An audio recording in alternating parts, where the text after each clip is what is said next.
What's the word, huh? 1942 for the hurt, huh? S-man got left by the curb, huh? He the worst, huh? So bad, probably can't find the words, huh? I'm amazed by the way, what's yours, huh? Where's that from? My day real right with that one. Is this your last one? Can I buy you a drink for real? I think we could be a thing for real. See your vibe from like a mile away. You the type to dance the night away. Show me how you get down, where you from? Where you from? We don't got what you got in the city. Around here, they don't make them this pretty. Girl, rock your body. You ain't got turned down for no one. Rock that body. Throw your hands in the air if you own one. Rock that body. Little fast like girl, the slow one. Rock your body. Come on, come on. Rock. Whoa, we were muted. Dave! You muted us.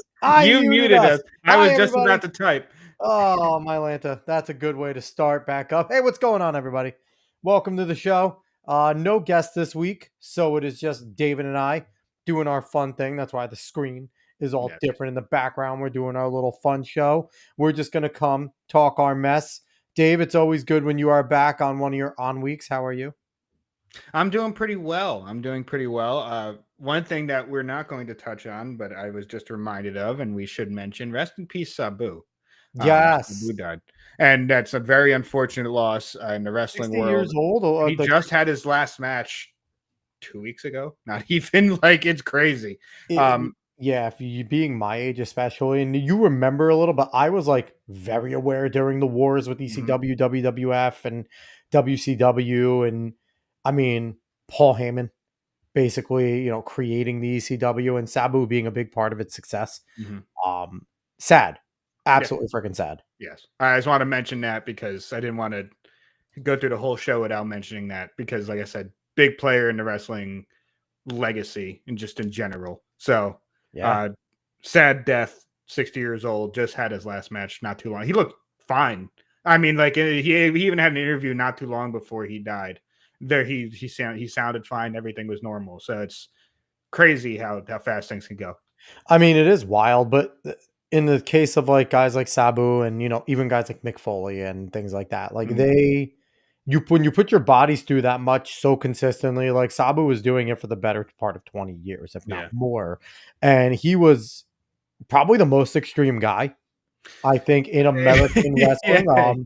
Maybe you might find some more extremes around, maybe in like Japan and things like that. But yeah, they had like death battles and stuff. In terms of like, especially mainstream, right? Because you get all those in the indies, but Sabu was very much of that hardcore indie guy that was in the mainstream. Yes. I mean, just it wasn't that long ago that he dove into the fucking barbed wire, right? Like he died. Well, he literally did that in his last match while he was 60 years old. He went into barbed wire. It's like, there was nothing he wouldn't do. Like you could set up the video game shit, and Sabu probably did it. So it's like, it's he was. All your hardcore people have so much to pay from guys like him. He pushed the envelope. I don't think we're going to see a guy do it like him ever again. No, we won't. Safe. Even your most hardcore guy now is very safe. So, that's good. So before we jump into any more, I want to thank everyone from wherever you're watching, whether it's X, Facebook, Kick, YouTube, Rumble. We appreciate it all. Hello to everyone out there. If you like what you are seeing or you see today or have seen in the past, make sure you smash the like button. That absolutely helps. Giving us likes is big. Subscribing obviously is good, and spreading it word of mouth. If you like what you see, that's always big. And also, if you're listening to this later via podcast form, make sure that you give each episode, if there's episode rankings, I know some of them do that, rank the episodes, but rank the show overall. Give us 5 stars, leave comments. I know if you're on Spotify, you can comment on every episode. That would be appreciated too. If you drop some comments on the episodes, and please, if you're here now live, jump in the chat. We want to hear from you. We interact. We talk to you. We always have our homies that hang out. They'll be in here, I'd imagine, pretty soon because they pop in. But interact. Jump in there. We'll talk. If you hear something we're talking about, you want to tell us we're dumb, you want to agree with us, do it. If you tell us we're dumb, we'll probably agree with you. Not going to lie, because typically we are. I'm going to do my little quick, my little snafu, whatever I do, my preamble. The Epstein client list is basically lost on us. I have no fucking faith. I'm losing faith in Cash. I'm losing faith in Pam Bondi. especially Pam Bondi. I feel like Pam Bondi's kind of a snake. I'm not gonna lie. The expose that James O'Keefe just did on OMG, where she told a random stranger about the tens of thousands of videos of Epstein and the kids and the victims, and then after he sent it to her office, that's when she did the press conference, basically saying the same exact thing. Um, it concerns me. Haha, nice avatar there, Dave. Yeah, it's not. But it it concerns me. It concerns me that she is more of a swamp monster. I think any of us knew. Kash Patel in one of his hearings saying that Epstein hung himself was incredibly disappointing. I'm not going to lie, just little things like that. So I don't know if we're ever going to see the Epstein client list, y'all. I really don't. Dave, we're not going to probably talk about the Diddy trial tonight, but that's going on. Yeah, I forgot Started, that. there's so much going on, but that started. Cassie Ventura's fucking destroying him, which as she should, and hopefully he goes away for a long time. But I was saying to Julie the other day, I would prefer if they went to Diddy and said, "Hey, you'll walk a free man. Give us every name. Give us every single name that raped somebody in your freak offs.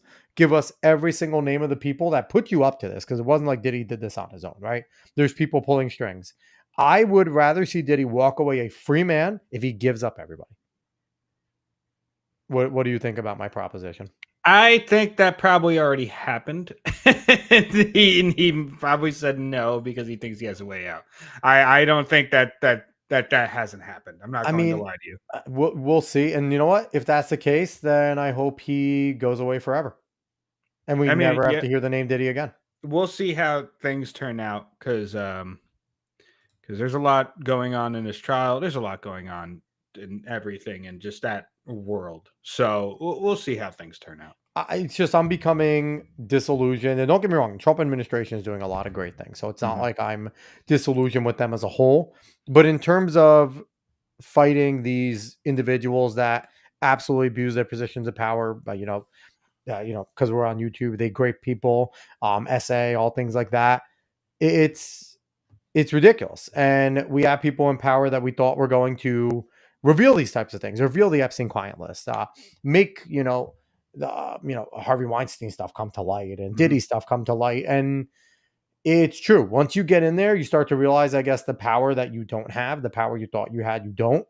And I think we're seeing that with Patel. I think we're seeing that with Bongino and Bondi. And I hope I'm wrong, Dave. I hope by this summer, I think Steve Bannon has been saying that, we're going to see arrests in the summer from all this stuff. And if that's the case, I'll eat my words and I'll be fucking happy. And I will praise Pam. I'll praise Cash. I'll praise Dan Bongino.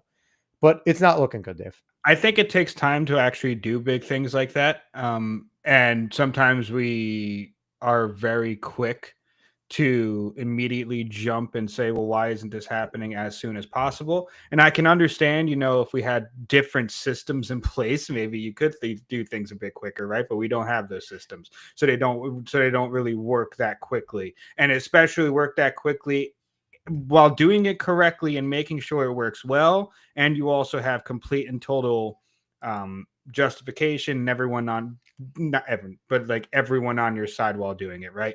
There's a lot of things that go into doing these things like that. Like you said, you don't know until you're in there Yeah. how things need to get done. So I think I don't mind criticizing it. It's perfectly fine, right?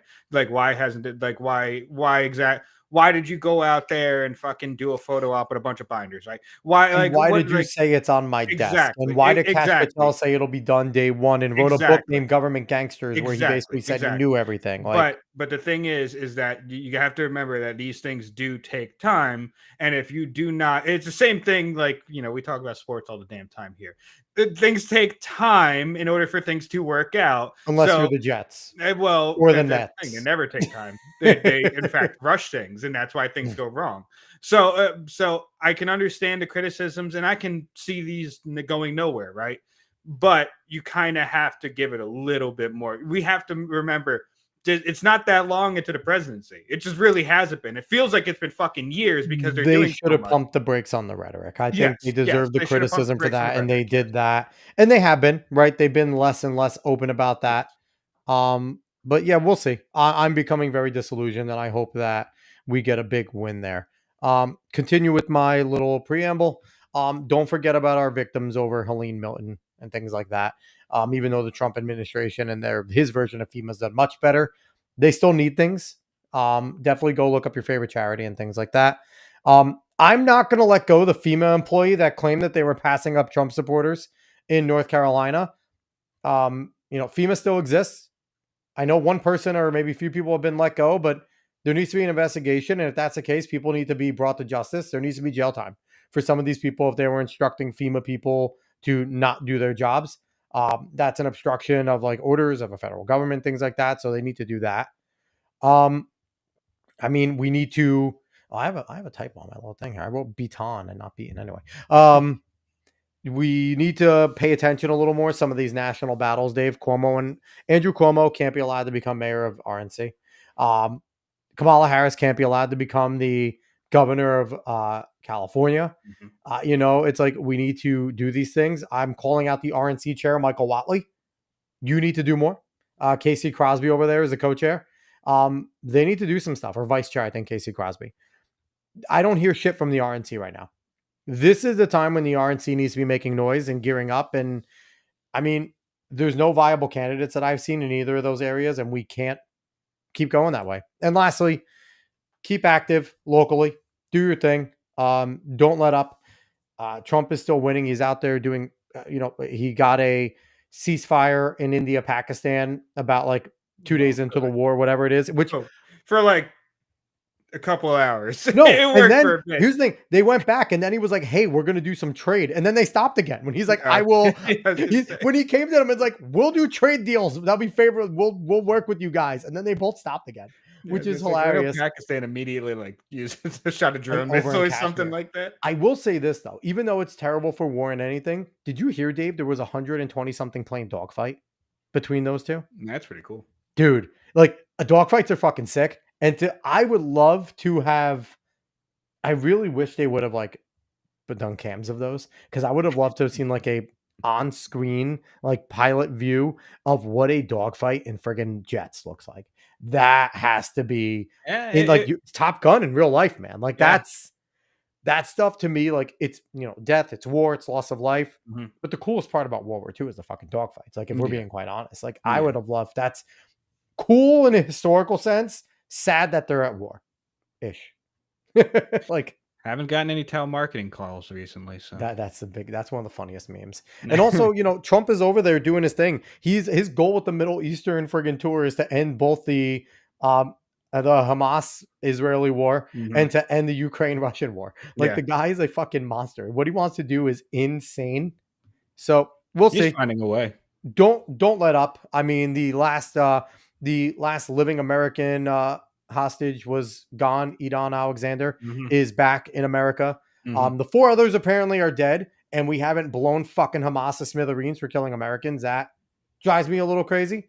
But I digress. But Dave, let's get to the show. I can just riff on all this shit all day. Yes. So we're actually going to move from all of that directly into sports, as always, as you fucking do. But the NBA seems to be goddamn rigged. I'm going to tell you that right now. Seems to be? Yes. So this team right here, the Dallas Mavericks, had a 1.8% chance of getting this pick right here in the NBA lottery.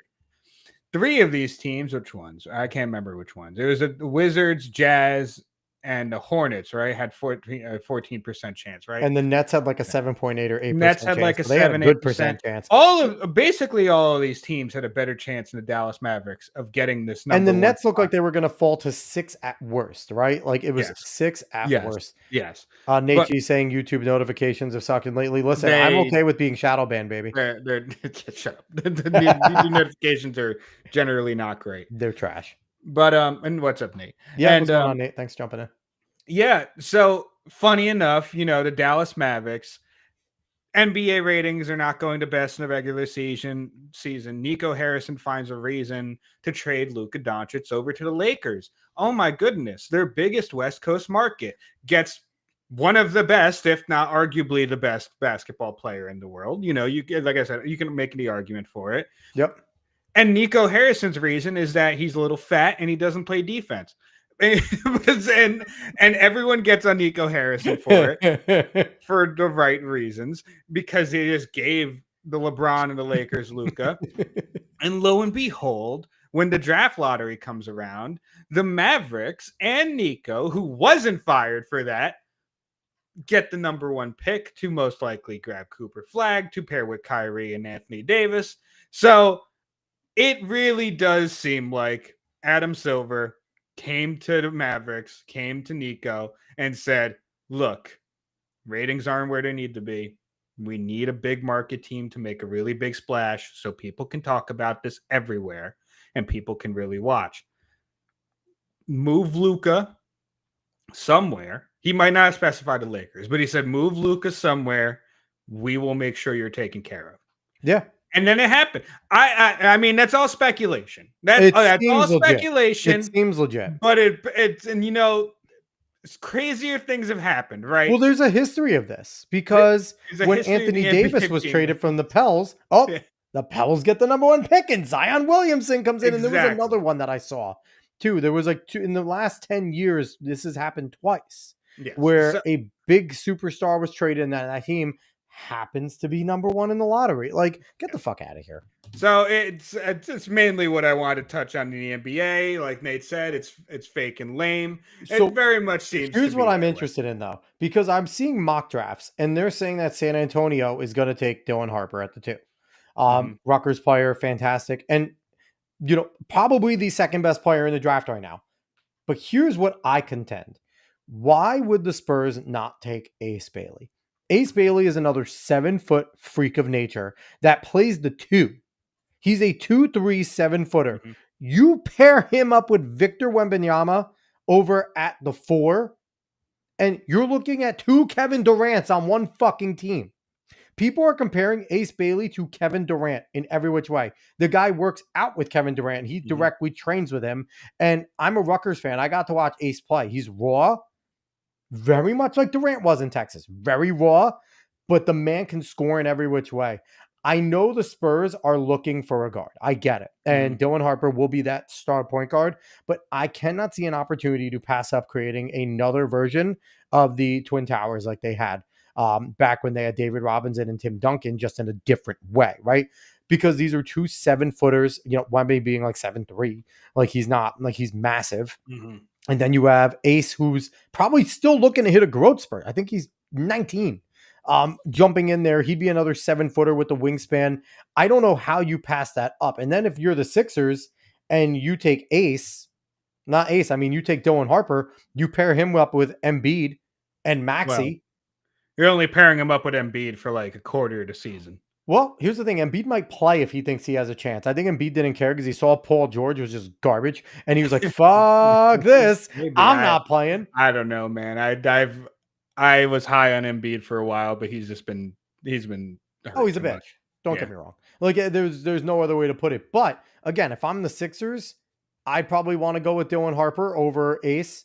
I think he's a better fit for them with what Maxey does. With Dylan showed he's a pure point guard too. He's a scorer, but he could play the point. He ran the point pretty well at Rutgers, even though Rutgers was disappointing in a lot of ways. But I mean, I would love to see the Spurs go the route of grabbing Ace Bailey, because I think that would be a ridiculous pairing with Ace and Wemby, just being freaks of nature. So that's just my commentary there. And then our Nets are at 8, and they're going to get a fucking piece of shit player. Yeah. We might touch 4 picks in the first round. We might touch on more NBA later in the season. They have 4 picks in the first round. But our boy Scoop B is saying that the Nets and the Raptors are 2 of Giannis Antetokounmpo's prime spots. I did see that because Giannis wants to stay in the East, if I remember correctly. And he wants to go to the coast specifically. Yes. So listen, 4 picks. I feel like the Nets are in a good spot. 4 picks, the most cap. You can go and trade for Giannis. You want to be the Thunder of the East, right? Well, the thing is, you trade for Giannis, you get this number 8 kid who could be a factor, right? You get a player that can be a factor. You go grab Giannis, and then you have cap room. So Giannis, you want to use the fact, okay, Giannis, if you're going to come here, who you bring in, right? Yeah. Because that's kind of the thing. The superstars bring people with them. Yeah. So it really depends on who's a free agent, who Giannis is friends with, and who he's going to bring, because the Nets could try and go again, the Kyrie route, right? Didn't work with Kyrie and KD and Harden, but seems that's the way the Nets just want to try and build it every time. So we'll see. Yeah, we'll see. Either way, the NBA is rigged. It's scripted, so it doesn't necessarily matter. Well, yeah, the Knicks just lost with fucking Jason Tatum out. They lost with Kristaps Porzingis starting. Brunson got in early foul trouble. Yeah, the They Knicks won. should have wrapped it up tonight. It should have been a freaking Oh, you gentleman. mean tonight? Oh, yeah. Tonight, yeah. I didn't watch it. They actually lost that. They lost. The Knicks should have wrapped it up tonight. It should have been a gentleman's sweep. That's pretty funny. This is here's the thing. The officials decide games, okay? The players don't decide games in the NBA. The players are just there to try. And holy shit, I didn't even see the score. They lost 127 to 102. That's wild. Maybe the Celtics are a little fired up. They don't want to get out so quickly, but they're going to be out soon. It's I going to be hope the Pacers Celtics next. run the table. It's Now. going to be Pacers next. In If the you're UCF. that dumb and that's why. Because Faker Bridges came to town. Yeah. 9 points, 3 assists, 2 rebounds. Mikal Bridges is a garbage can. Nate saying I didn't know Giannis hated money. Honestly, I don't know. I think he's just tired of Milwaukee. And he's like, you know what? I'm good here. Well, he brought them a championship. What more does he need to do? Yeah. They won a chip, and Dame's not Dame. Yeah. Middleton has taken a step back. They really haven't built much. What did they do? They brought him Dame Lillard, an old man Dame, which I'm not knocking Dame. Dame is still a dog, but it's like they haven't drafted well. You know what? Like they have late drafts, and it's Giannis and then guys. Yeah. Basically, and they're in cap hell. So I don't blame them. Yeah. Well, we're going to move on from the NBA. I just wanted to touch on it real quick, talk about how rigged it is. We're going to move on to something very dumb that I just wanted to also speak on real quick. Max is rebranding again back to HBO Max. And they have given their social media person the leeway to just make fun of themselves. These rebrands are trying to murder me. You go down. I did not mean to press that X. Oh boy. I hate you. Oh anyway. boy.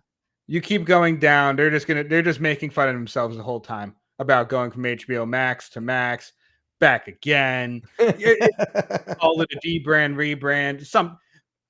This is funny. There's a good way to bring it back. If you're gonna do it, it's very self-aware. But this is something I feel like everyone said, why the fuck did you call yourself Max? Just keep it as HBO Max. Everyone said that this is the dumbest decision to just go to Max. Well, why also not because the more popular of the two was always HBO. When it was HBO and Cinemax, Mm-hmm. HBO was always the more popular of the two. So to get rid of your most popular branding, to just go to Max, like it made no sense. And it's still okay. HBO's still there. We kept the dumb fucking dot in the A. It's like, no, asshole. Like you took away your branding. Like also, this is not going very well in its second season, huh? Who could have seen that coming? Who could have predicted that? Could have predicted? Well, also though, it's the people that didn't play the game that when what's his face was murdered brutally. Joel.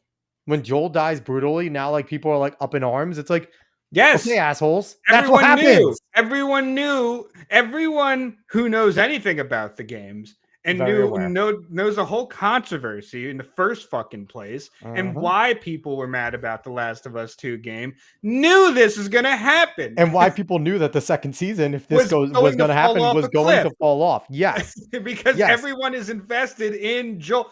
Joel is extremely important. Everyone's and then on top of that, Bella Ramsey just being a fucking moron. She's trying her best to be Rachel Zegler. I honestly kind of feel a little bit bad for her because, like, why would you put her in that position? Why would you? But then again, she goes, I'm going to be a dad. That's true. Okay. It's like, I'm sorry. Bella Ramsey does it to herself. She wants to, be that person. That is in the show as well. Yeah. So like I said, they put her in that position. But I think she's a true believer though, right? So it's like she is. I don't feel like, and I was listening to Side Scores. I think it was Blabs is talking about how like she was kind of boyish over it. Might have been, I forget which one it was. It was someone on Side Scores, but she was like very boyish in Game of Thrones. That was her role over there when she was the young lord. I didn't know she was in Game of Thrones. Yeah, that's what I also didn't watch it, so that's my Game of Thrones was good up until the last 2 seasons. But I like the last season. You die. But you go to hell when you die. But what's up, Mosin? I don't know. Yeah, Mosin, what's going on? All has been well. I hope all is well with you as well. Yes. We're happy that you're coming to tune in. If you ever leave again, We will fight you. No, I'm kidding. Mostly. No, Yeah. We'll send David after you, and nobody wants David. But my back hurts, man. I can't go after anyone. Anyway, go, but keep going. yeah, but yeah, no, I don't feel bad for her. I don't feel bad for any of these Hollywood actors. I really don't. Like I've lost all of my sense of feeling bad for them because here's the thing. Unlike any of them did with Harvey Weinstein, you could just say no, y'all. You could just say no. I mean, yeah, You no, could that just is sit true. there. You could That just is true. you can pull Henry Cavill and be like, I'm not going to be party to this shit. I'm going to do. I contractually we started season 3. I'm here. I That will is true. finish it, and you can fuck off. That is true. That's true. That's true. So Either way, and as much that's as Ryan Reynolds has become kind of a douche lately and what he's been embroiled in, his ability to say no is what made Deadpool, right? yeah. When the first Deadpool came out, they battled him tooth and nail on making it R. And I think there were so many stories about how he was this close from leaving the set multiple times because they kept on saying, well, we don't want to do that. Well, we want to keep it at this level. And he's like, fuck you. We are going to do Deadpool as Deadpool. So you can just say no. And they are true believers and they don't want to. But that also, you could just say no to rebranding from HBO Max to Max and then back to HBO Max, but they didn't do that either. But that's been something meme. that's It all is a over good Twitter meme. at this point, and it's pretty funny. Something else that kind of got around Twitter, and you want to talk about Yeah, this looks awesome. I haven't seen anything. The look right now looks great. Just the picture. It looks pretty good. Actually looks like Al, actually looks like John. Even though I still see Nick Cage right No, there. Nick Cage's face is 100% in there, but they did a really good job. Like I can see John Madden, but I can still it's Nick Cage on John Madden. Yeah. That's what it is. Nick Cage's face can't be changed. Like It's pretty he has cursed. a face. It's pretty cursed. Yeah, but it looks like it looks like somebody superimposed Nick Cage's face like onto this John is an AI photo of Nick Cage as John Madden. I don't know how the fuck they did it, but they did it. Christian Bale looks awesome as a young Al Davis. Christian Bale, that he actually looks like Al Davis here. This is something else. Anyway, but production's underway. I can't wait a movie to about hear John Nick Madden. Cage yell boom. He's gonna be like boom. Like, oh man, it's gonna be interesting. It's gonna be very interesting. But you know what though? I will say, in terms of the look of it, I like the look. Yeah, well, I mean, they actually look like they fit the era, right? Yeah. So it'll be. I don't know. I'm slightly interested in this. We'll have to see a trailer. We'll see about a trailer. Yeah, it could be hot garbage. But just the more I look at it, the more it bothers me. That might have to become like our mascot. We're having Nick Cage in multiple fucking segments in this show. Listen, there's more Nick Cage, the better. Okay. I don't mind him. I like Nick Cage. Honestly, Nick Cage is one of the best actors of our generation. Like he really is. There isn't a bad movies. He's still good in bad movies. He's been in a lot of bad movies. But Nick Cage is still good in them. I wouldn't say he's a good actor. Nick Cage is a fantastic actor. I wouldn't say Nick Cage. Nick Cage he's good at being Nick Cage. He's a specific actor. He's a very specific actor. And like I'm not trying to hate on Nick Cage, but I cannot bring myself to say that Nick Cage himself is a good actor. He's a better actor than Brad Pitt. We're going to keep moving. He's a better actor than... Listen, I love Keanu Reeves. He's better than Keanu. He's better. Yeah, he might be better than Keanu. He's better than a lot of... He's better... Honestly, Nick Cage is better than a lot of people. Maybe it's because he's fallen into this... Not fallen in. He's actually probably specifically chosen just being Nick Cage at this point in his life, where every single role is him, but just in the movie. That's what he is. I also think he's just a badass, because I remember when they asked him about, like, are you going to reprise Ghost Rider and this and that, and he's like, I'll do whatever the fuck I want. I don't need Disney. Disney needs me. I'm Nick fucking Cage. Like, right from there, it's like, yes, you are. Yes, you are Nick Cage. Which I do want to see The Surfer that came out with him, because that looks like absolute insanity. It looks like, I don't know if you saw Mandy with him. No. Mandy is a, like, horror I heard of Mandy. Where he just goes on a killing spree. He goes on all of these drugs and goes on a killing spree. It's pretty fun. But it looks something like that, except he is killing a whole bunch of people who are bullying him about surfing. It's a weird thing, but I do want to see that, because that just came out early in May. Anyway, Nick Cage is John Madden. Madden is Nick Cage. It's coming out soon. But we are going to move into our main topic of the night, which has actually been very, very big If you watch side scrollers like us, like we already Yep. mentioned them, they've talked about this a lot. This has been all over YouTube, but Asmongold has been all over this too, and he's yes, been really good with yes, it. yes, Kirsche's husband, Asmongold. But Even though Kirsche, he calls her Kirsche. He can't say Kirsche, he calls her Kirsche. that's Kirsche, incredible. Kirsche. Like I'm pretty sure Kirsche just like cries every time she hears that because That's probably loves it. that is her Probably, homeless boy. probably loves it. But she was specifically targeted by multiple websites, but the biggest ones was Vice with a specific hit piece penned by Anna Valens. Phil. That is a And pen name. his I was name gonna is say Phil. it's a pen name, yeah, but penned by that person, him, and this gone to a point where they kept Hey, don't calling her. disparage him's name. Yeah, Him was a great bisexual, weird devil in we're not fucking going to the Powerpuff Girls. but and that dipped into this big controversy now where they're basically pushing calling Kirsche a Nazi and all, the same words and same things that were basically done during Gamergate and done over and over again to many and many of people. This time Kirsche was the topic of conversation. And luckily enough for her, she actually put this out, a day ago? Not even. Oh, Yeah, it was yesterday. Yeah. No, today. Today. It was I thought today, yesterday. earlier this morning. Anyway. Today. Either way, and I hate her dropping a fucking Google Doc like everyone else. And she knows. That's why she posted this right under. She's a meme. She's a fucking meme. But but everyone has been standing up for her yet again, as they should, to the title that we have here and the hashtag that was actually started on Side Scrollers by Stuttering Craig, yes, and Yellow Flash, yeah. Yep, they both started it.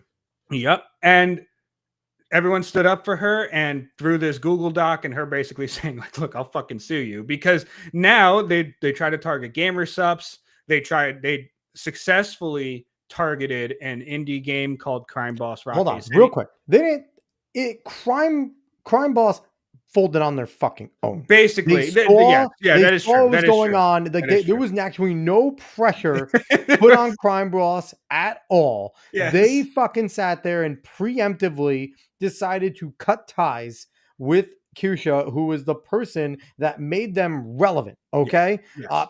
Kirsche is the one that made them relevant. There's not a lot of times you could say something like that, and last year when she talked about them, they boosted up to their second highest since their opening. They were basically dead before she found them. Then they were at their highest at first was like 7,000 something. And she loved this game, man. And then when she started playing it, when she played it, it jumped back up to like 6,400, their second highest ever. All because Kirsche was like, "Hey, everyone, go!" And then they made her whatchamacallit, They partnered with her. Yes, they partnered with her, and then, like you said, basically through no pressure that was consistently directed at them from this. At least none that we know of. They just virtue signaled. They publicly dropped her. They publicly cut ties with her, which is embarrassing for them. And we'll actually have a little chart. But I did want to bring up just the Google Doc. It's honestly pretty short comparatively. Like, there's not actually that many words. There's more pictures. You put fucking Kim Jong-un eating a Big Mac in there.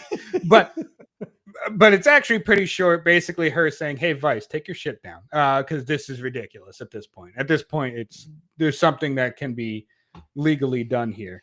And funny enough, they actually did. They removed all 3 hit pieces on her. Yep. And they, now she won't actually go against them. But apparently Sportskeeda, and Stealth Optional. I didn't even realize they had hit pieces. They did. They were both. I didn't know about Stealth Optional. Sportskeeda ran one that was they ran basically cover for Phil Boy. Yes. Talking about how Phil was taking one for everyone, and it was the most like dramatic article. I think I did see that. Yeah. Well, Craig talked about it on with Flash. Craig talked about it, and he read it, and it was like basically putting Phil Valens, who, mind you, everyone, if you go, we're not going to play it here, but if you go and search for, he was in a room talking about his ideal fantasy world in the future, and what it would quite literally being is to have trans individuals, people with fucking mental disorders like himself, being able to walk around and go places and grape, straight women and breed them. And the thing is, like, obviously that's Sick fuck. fucking sick, right? But like, you don't even have to bring that up, right?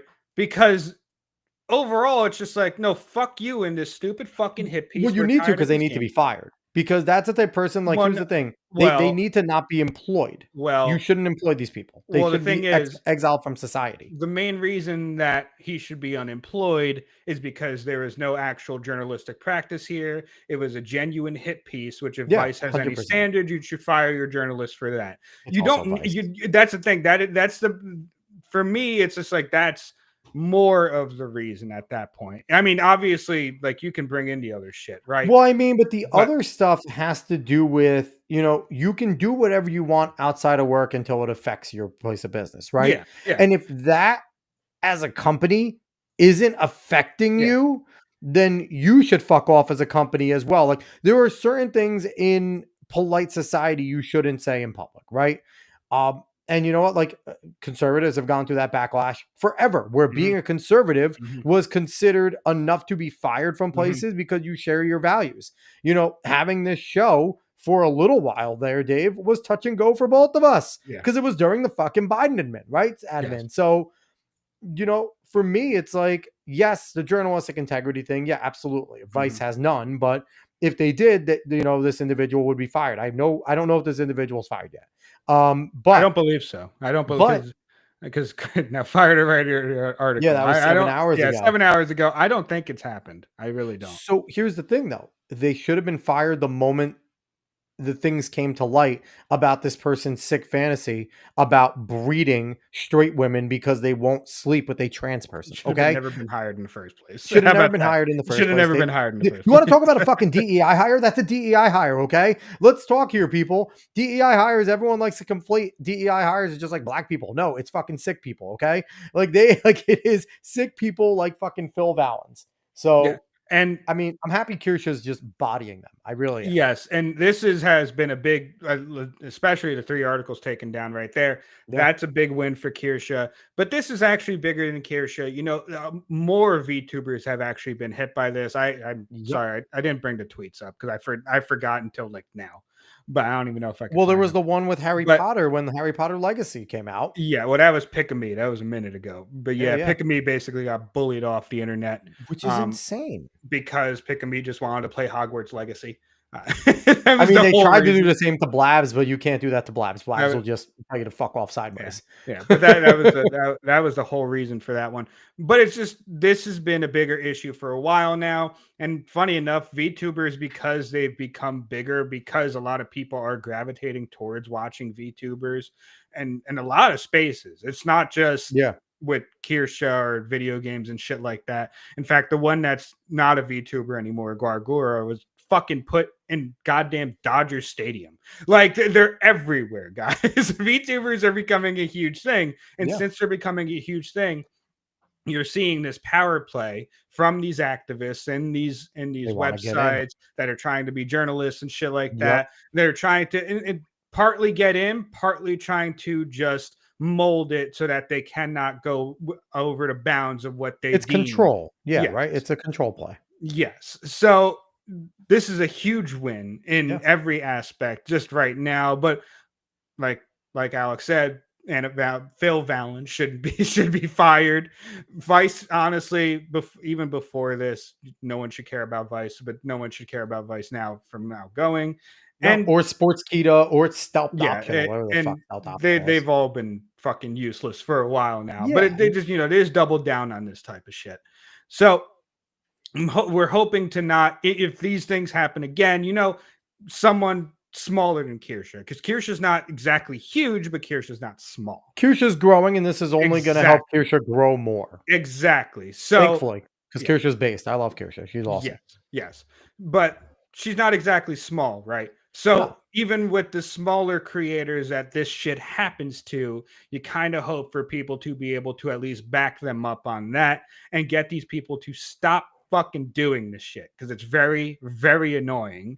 And this is why you get kicked out and gate kept from these fucking hobbies, because you're not a gamer, you're not someone that's interested in this shit, you're not someone that actually wants to be involved in these things, you just want to police it And then, like what happened with Crime Boss Rockay City, after they made that virtue signaling post, after they cut ties with Kirsche, everyone that was against Kirsche on the other side of this controversy decided to try to play it, and then they complained about the game itself. They And complained then about Chuck Norris. and they complained about Chuck Norris. They complained about a bunch of fucking things in the game, and they're not going to play it. Yeah. So now, Good.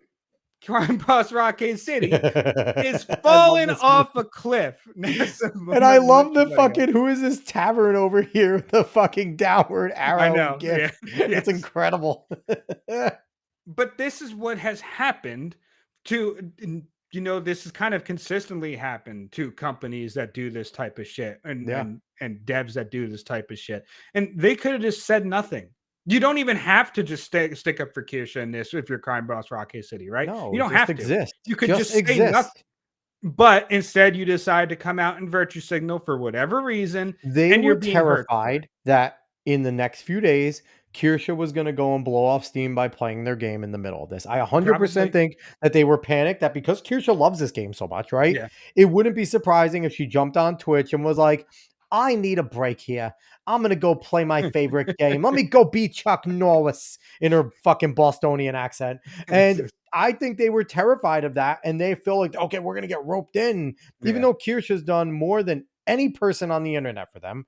And I think we'll still play the game because she even said, she was saying too, I do not want anyone to go on there and disparage them in their review. Yeah. If you haven't bought the game, do not go and review it. Yes.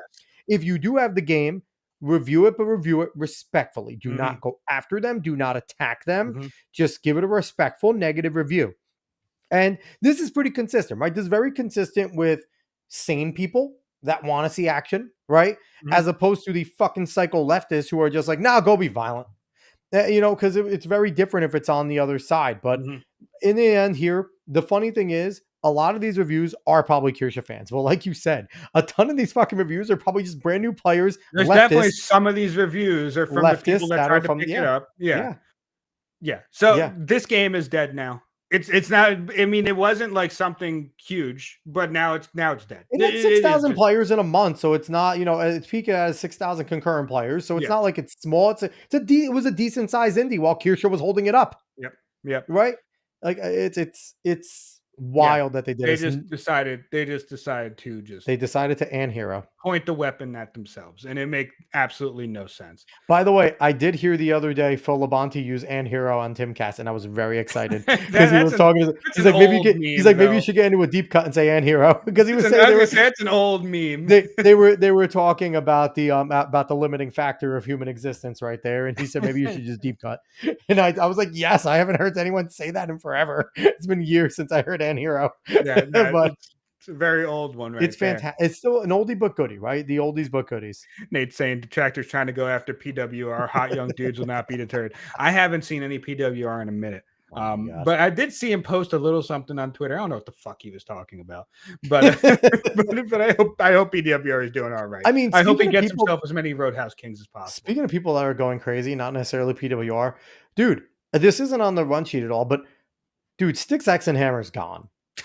He's a vampire, dude. Not even that. I saw today, he posted on X that being a pirate just makes you so much more popular and cool when you walk down the street and everyone waves at you. And it's like the thing is, it was funnier when you knew it was a meme. Like, and he was just fucking around. The dude actually has become the guy that thinks he's a pirate from fucking Dodgeball. Like, he's actually that guy. Like, he really thinks like Sticks X and Hammer's gone fucking crazy. Like, he used to be a base dude that dressed up as a pirate for some attention. Now he walks around New Orleans and complains that it's hot in a fucking pirate outfit. Like, I don't know what's going on there, man. I don't know what's going on. You know what? Here's the thing. Keep going, Sticks, because you keep on giving Kino Casino more things, okay? Like, keep going. He's not even like a huge part of their show. Like, he's a little bit. He's like a beginning segment, but he's never amazing. But they fucking make. But when they do get on him, it is gold. Yeah. Okay. So, but yeah, to keep going, you keep on giving Kino. And Dave, I really feel like that's one of the reasons why our numbers are so bad. Kino's on every Wednesday. That hurts us. Because I feel like the same type of show. I feel like the same type of autist that would be interested in the casino would be here. Possibly. Nate T going saying, "Wow, Styx is going to use his spells to go Yeah, after his you." blood magic. His blood magic. He's He doesn't fucking. have the period blood to do it right now. We're good. I mean, I'll just go fucking Skyrim on him. I'll figure out a way to garlic his ass and make him at least just only a pirate. Bring it on! I got garlic sticks. You Man, motherfucker. there's a lot of things What's happening on the funny internet is recently. Inside Baseball, Styx was supposed to come on the show many moons ago before he was Really? sane. Holy I shit. talked to him and he's like, "Yeah, we'll make some time. I'm in London right now." And then he came back and we just kind of he was like, when we first almost started, he was like, "Sure, let's do it." And then we kind of just didn't talk after that. It was one of those things that I forgot. Yeah. Now I would fucking love to have Styx on. He's out of his mind. Like, come on the show. Let's fucking talk. Like, It'd would be an be interesting time. I'd have to ask him about the fucking hat, dude. Like, what are we doing 100%. here? Like, what are we doing here? Why are we I'd doing 100% have to ask him about the hat. I'd have to ask him about many things. Okay, many things in recent history that have gone on. Yeah, it just doesn't. It's something if it's like for a bit, and I think it's raining outside. If I go out, I'm sorry, but You're the whole show tonight. I know, right? But it's one thing if it's for the bit and he's really into it. That's not what's happening. That is not what's happening here. No, So it's not. but it's a little something, man. So sorry about the little sidebar. I had to bring that up. It's fine. relevant. It's The relevant. drama all over the internet has been crazy. I actually stepped back from watching the casino a little bit because that shit warps your brain, man. So you gotta take some time. You have me watching Casino more than you. I'll pop it on whenever because I get the notifications. It jumps on. I just throw it on in the background every once in a while. That's fucking hilarious. Like I'll be doing dishes and I'll just throw the Casino on and fucking whatever they're going crazy over is hilarious. I'm happy. I'm I'm actually pissed that the Diddy trial's not being streamed. I know. I would have loved to have law tubed it because the law tube stuff when that goes on is always Good fantastic. Logic is there. Yeah, but he can't stream it. So no, he can't stream it, but he's there. He's doing recaps commentary. Yeah, he's doing as much I see as him he on can. Twitter every so often. But it's not the same. It's not the same. Law tube is a ton of fun when they have a good trial to sink the teeth into.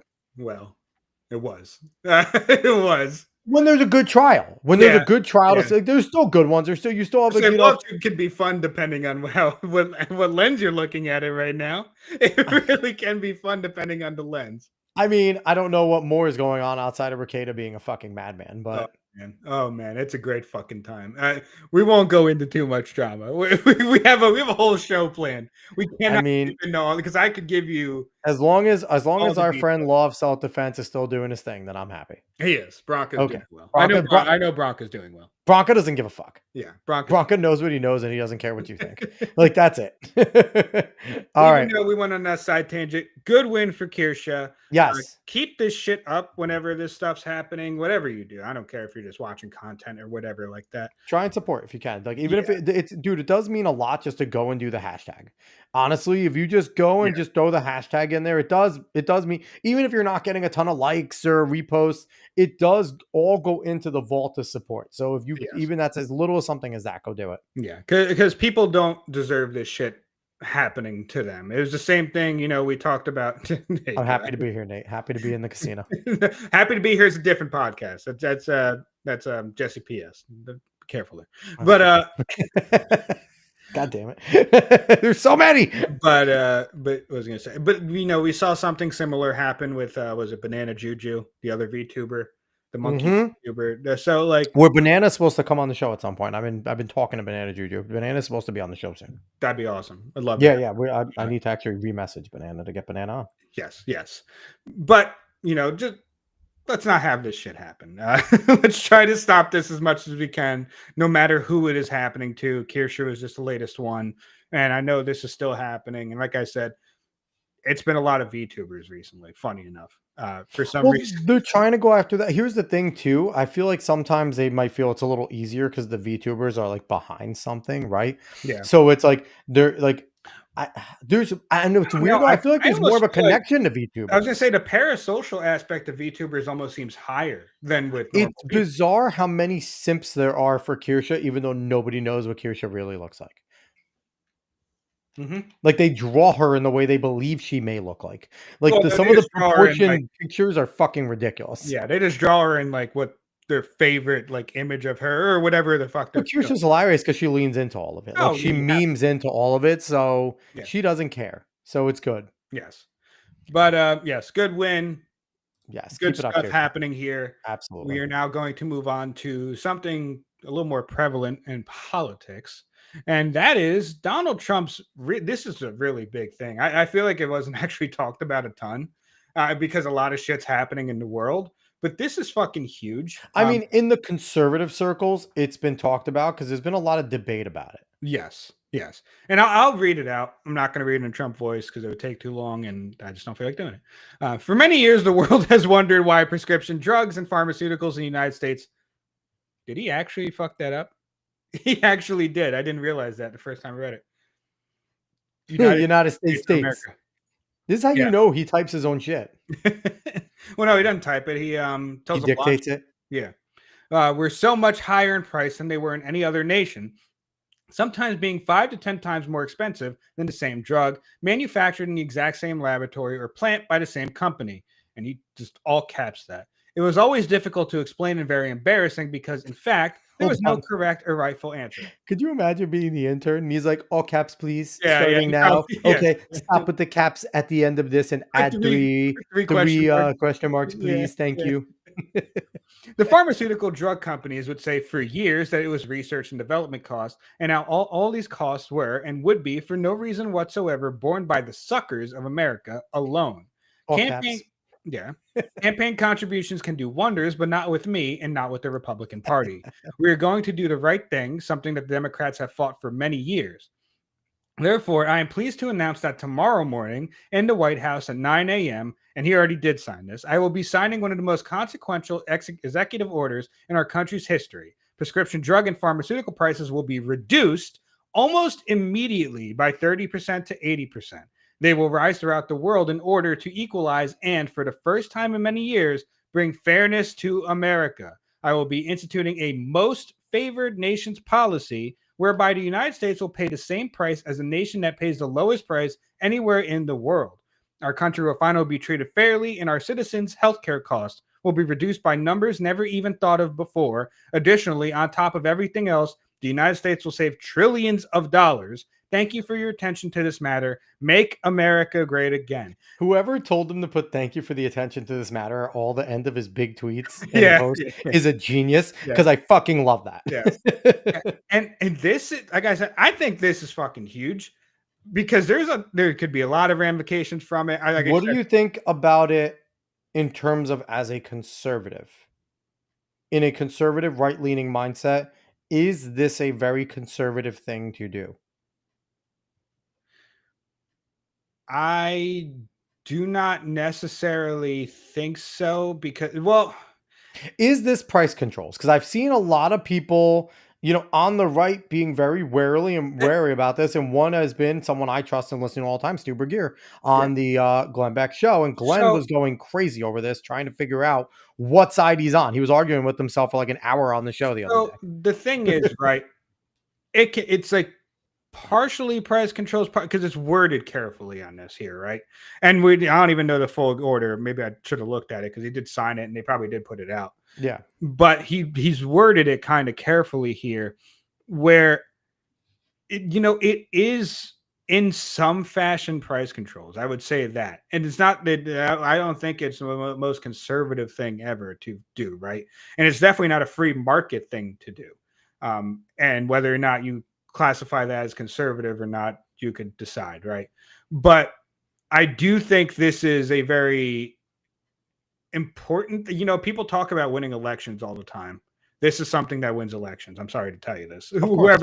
Whatever people think, this is something that just wins elections. But it's a very interesting thing because I'm not going to act like I know the full ramification. But to be quite honest with you, the pharmaceutical companies and medications, they haven't operated within a free market when it comes to us. No, When it comes to these. So I understand saying like, well, I don't really like this ideologically, right? And that's fine, but we're not playing ideologically with these people. That's not the game we're playing here. That's not what we're trying to understand here. So, I'd rather him try to break things down within the pharmaceutical industry in order to stop the prices to become so high here. But that's another complete and total monster to tackle, and that's a monster that he probably cannot tackle just from the executive office. And it also take probably more time than he It has. would well, and it would take Congress. It would take a whole, and we see Congress has done fucking nothing. They've And done they have fuck the all. majority here. And this big, So beautiful bill is looking like shit too. exactly. So, like, I understand it. It's not for me. I don't think it's a part of conservative ideology to do this, but I think it's a completely understandable thing to do from the executive position when you are trying. Because look, one of the things that people complain about a lot are the prices of medical here, especially when they do say, "Oh, I could go across the border, get it for this much," when it's much Oh, cheaper. I need to find the clip. Did you see the clip of him talking right before he left for the Middle Eastern trip when he was talking about his very wealthy, very fat friend Yes, that's yes, taking on Ozempic. that's taking the Yeah, fat pill and it's yes, not working? that shit's fucking And he's like, I hilarious. get it for $20 in England, but I get Yeah, it for 1,500 and yes. whatever it is, $200 in England, 1,500. So what I as I looked into this more, Mhm, what it is, and I think people need to understand what an EO is, right? Because I think we don't. Everyone thinks that an EO is a decree to the nation. It's mhm, not. mhm. An executive order is an order to the people that work for the president. Yeah. And it is a national order that is written, it is signed, it is well known to the public, right? Mhm. Because Donald Trump is telling people to do things all the fucking time behind closed doors. Yes. This is an open public one, so the public knows that someone is being directed to do this. Yes. So, what this is in effect, it is telling RFK Jr., you have the green light by policy Mhm, to renegotiate all of our deals of pharmaceuticals that we have as a nation. mhm. Um, Now, number one, I'd like to see what those deals were first, because apparently what it was is America needs to take on the research and development costs because we're the wealthy nation. We can. And we're subsidizing everyone. The Mhm. research and development's coming on to us and nobody else. Yes. So essentially, what this is doing is directing RFK to sit down at the negotiation table with Big Pharma and say, we're not fucking paying these anymore. Mhm, You are going to spread your research and development costs around the world, mhm. and we will pay what the lowest country pays. Which, when it's looked at it in that lens, where it's not Trump ordering these pharma companies, stop your prices now, bring them down Yeah. or else, Yeah. which I think people are taking it as, right? That it's a king's decree. It's Mhm, not. mhm. It is giving RFK and the HHS and things like that the ability to sit at the table with the president's backing Mhm. and now hardball with the companies. Now, this isn't going to affect me or you, Dave. We have private Mhm. healthcare. Yeah. This is affecting your Medicaid, Medicare, VA recipients. Now, that's important because, like you said, that is a winning strategy. That helps support people. Yeah. That helps old people. Mhm. It helps our veterans, right? Mhm. So those are demographics that you want to win. And this isn't going to affect the general populace. It's not going to affect me and you. Now, where it could affect us is you and I, Dave, we don't buy brand names generally. We Mhm. buy the generics. Mhm. And the generics are already cut down by 90% ish most of the time, which is why insurance is so willing to cover generics. Yes. The reason why the other ones are affected more, your elderly are affected more by this, is the drugs that they need are usually on the cutting edge. So they're Mhm. not the generics, Mhm. hence the ones that aren't covered. So this is where they run into the hardball of this is an EO that's impactful. It's not going to affect you and I. It affects Mhm. diabetics. Insulin's major, right? Mhm. That's a major one. Yeah. But it generally isn't going to affect the populace as a whole. It's going to affect somebody you know, right? It'll affect someone elderly in your family, and that's massive. It is Yes. big. Yes. But this is not a king's order. No. While it's weird. I'm okay with our president using the bully pulpit. I'm okay with him going out there and giving speeches and hard lines. An EO is a little different, right? Because we've seen the power of government agencies. We've Mhm. seen what they can do. We've seen the abuses. OSHA during COVID is a Mhm. prime example, right? Mhm. So the abuses can be done via EO because while laws don't have to be passed, these branches have so much power to basically make laws on their own by making policy. So this is dangerous. It's dangerous in the hands of a precedent that is being set in the wrong way. The I'm precedent's not. already been set. Here's the thing. I'm not gonna lie to I you. am not. Here's the thing. It's I said am not that like, person that says don't do something because the left may use it, right? Because the left doesn't think about that. The left just uses it, and we never do. They're going to use whatever they use anyway. yeah, I was gonna say. I don't like this precedent being set for Republicans, though. I don't like Trump is a very different animal, Yes. but I don't want us to keep on going. This isn't very conservative. This isn't very Republican, but we'll do it for Trump. But we'll do it for Trump. We're doing a lot of that. Yeah. We're doing a lot of that where because it's Trump, we're throwing away our values. And I don't So necessarily like doing it all the time. There's times where it makes sense. And this may be one of those times. But I think we need to run up against sometimes where we do have to stand and sit there and look at Thomas Massey and go, yeah, let's follow his fucking lead. Where we have to look at Chip Roy, who I agree with on the big bill, when he's like, why are we spending so much money in all this time, right? Yeah. So it's because it's good, is it right? There's that whole thing, right? So it's like it's one of those. Like, so I like that this isn't a decree, this is a chance to negotiate, but what is it going to do to companies if the rest of the nations around the world go, we don't give a fuck what America says, we're not raising our prices. And then we drop down, and now these pharma companies go, well, fuck it, I'm out.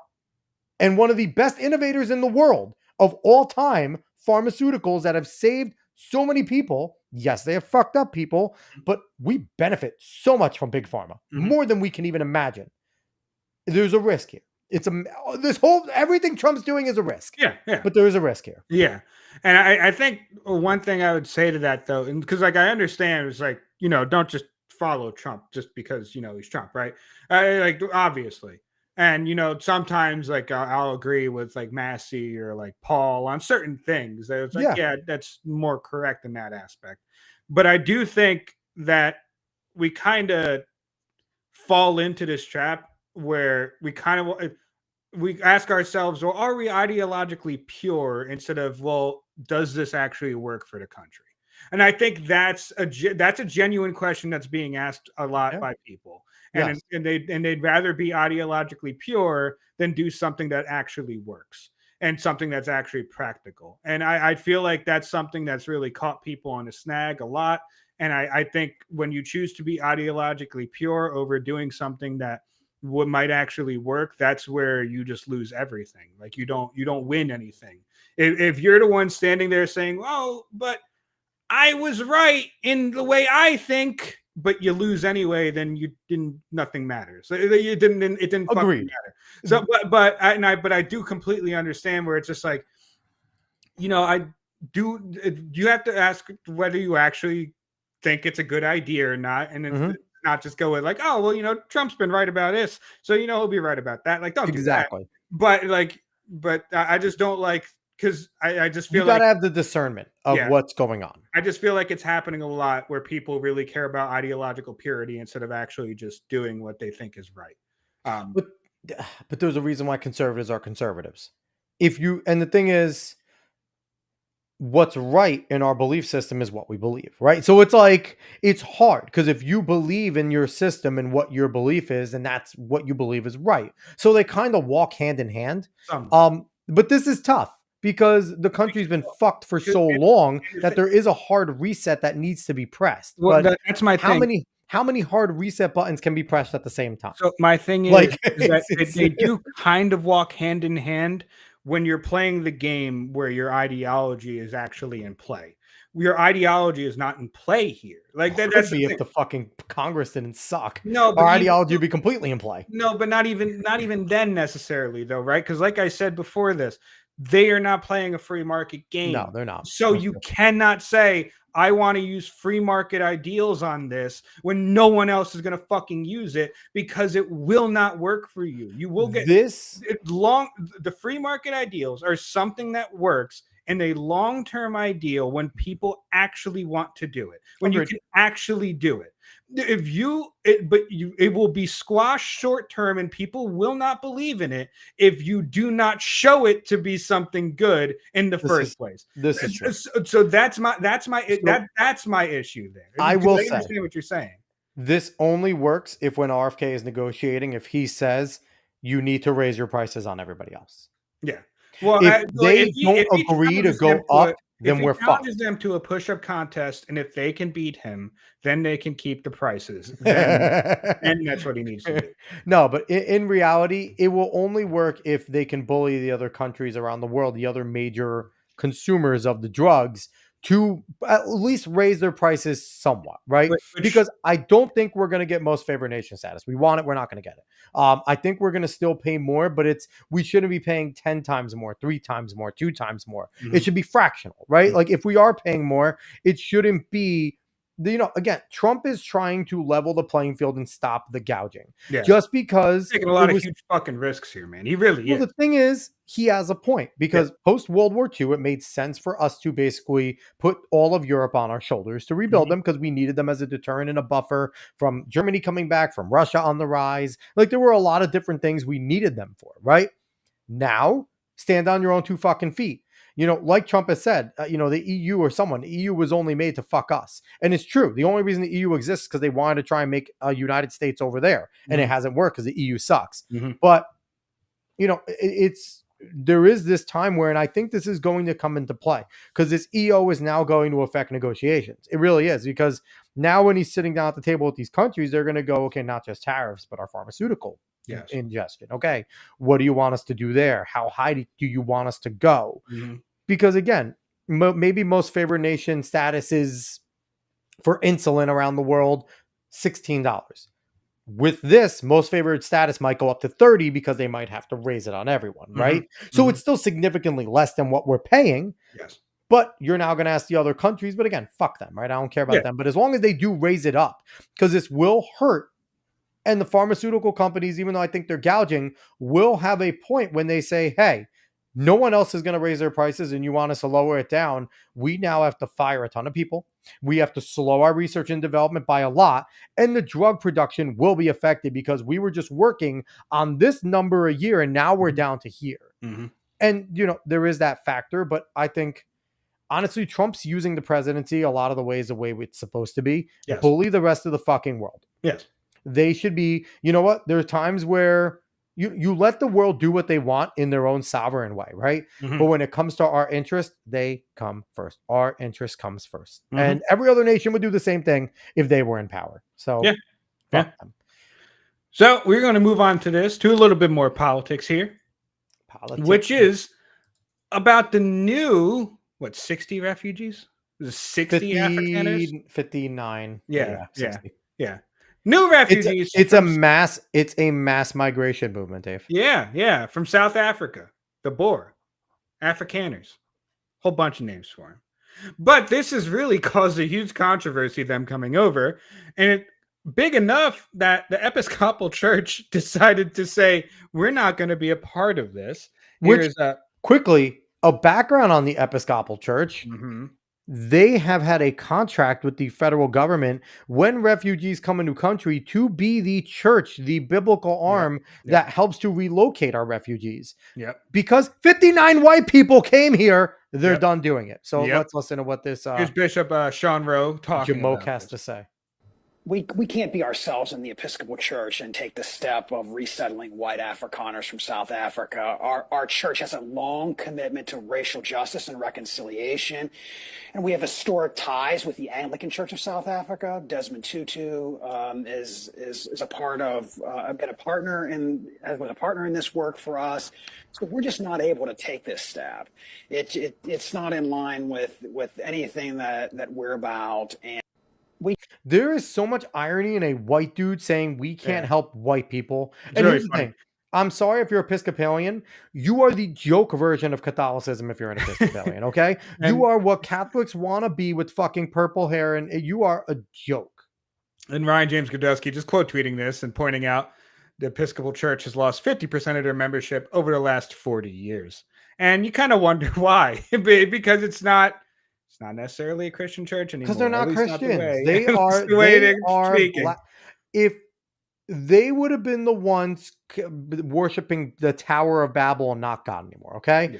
They would have been the ones being the religious group in Sodom and Gomorrah representing God. That is the Episcopalians. And you might be asking yourself, you might not know what the hell is going on in South Africa, which is completely understandable. There's no necessary reason for you to know. The last time you knew about them was Oscar Pistorius, and then he killed his girlfriend. that is honestly, true. that's the last time anyone gave a fuck about South Africa and America. That is very It was true. the Blade Runner Oscar Pistorius, awesome story, and then he kills his girlfriend, and everyone's like, "Bye."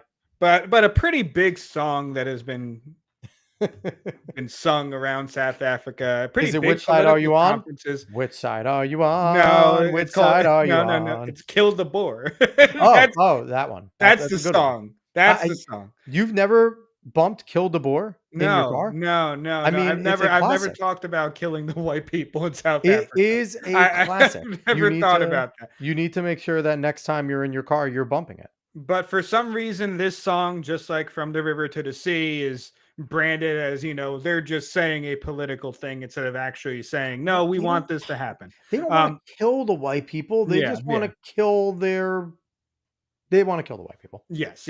And they want to take the farmland from them and all of this. So this has been an ongoing thing in South Africa. It actually has been. So that's why they have been granted refugee status. And it's funny, I do wonder if a part of this is a bit of a political play from Trump while granting them refugee status. Here's the thing. These people have been waiting a few years. They didn't just come here. They did the actual asylum process. Yeah. And you have assholes in the media claiming that they are apartheid people. None of these individuals are old enough to be a part of apartheid. They're not. They were not a part of it. They had nothing to do with it. It's people trying to throw out historical references because they know most people don't know what the fuck they actually are. Yes. And they just see white person from Africa and they're like, what the fuck? That's basically what it is. I mean, you ask any people if they know that Elon Musk is an African. That's most true. people have no idea Elon Musk is African. Yeah. Or ask them if an Egyptian is African. Yeah. They won't tell you. They'll be like, no, they're from Egypt. Yeah. Because people are fucking stupid. Yes. But this has caused a much bigger controversy than it should have. For some reason, Dems and those on the left want to step in this one.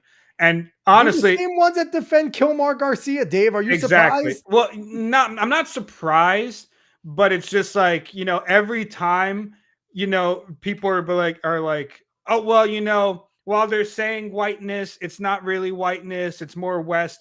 And then, this happens. It's like, no, they are anti-white. Like, no, it is very obviously anti-white. Like, it includes the other part of it, right?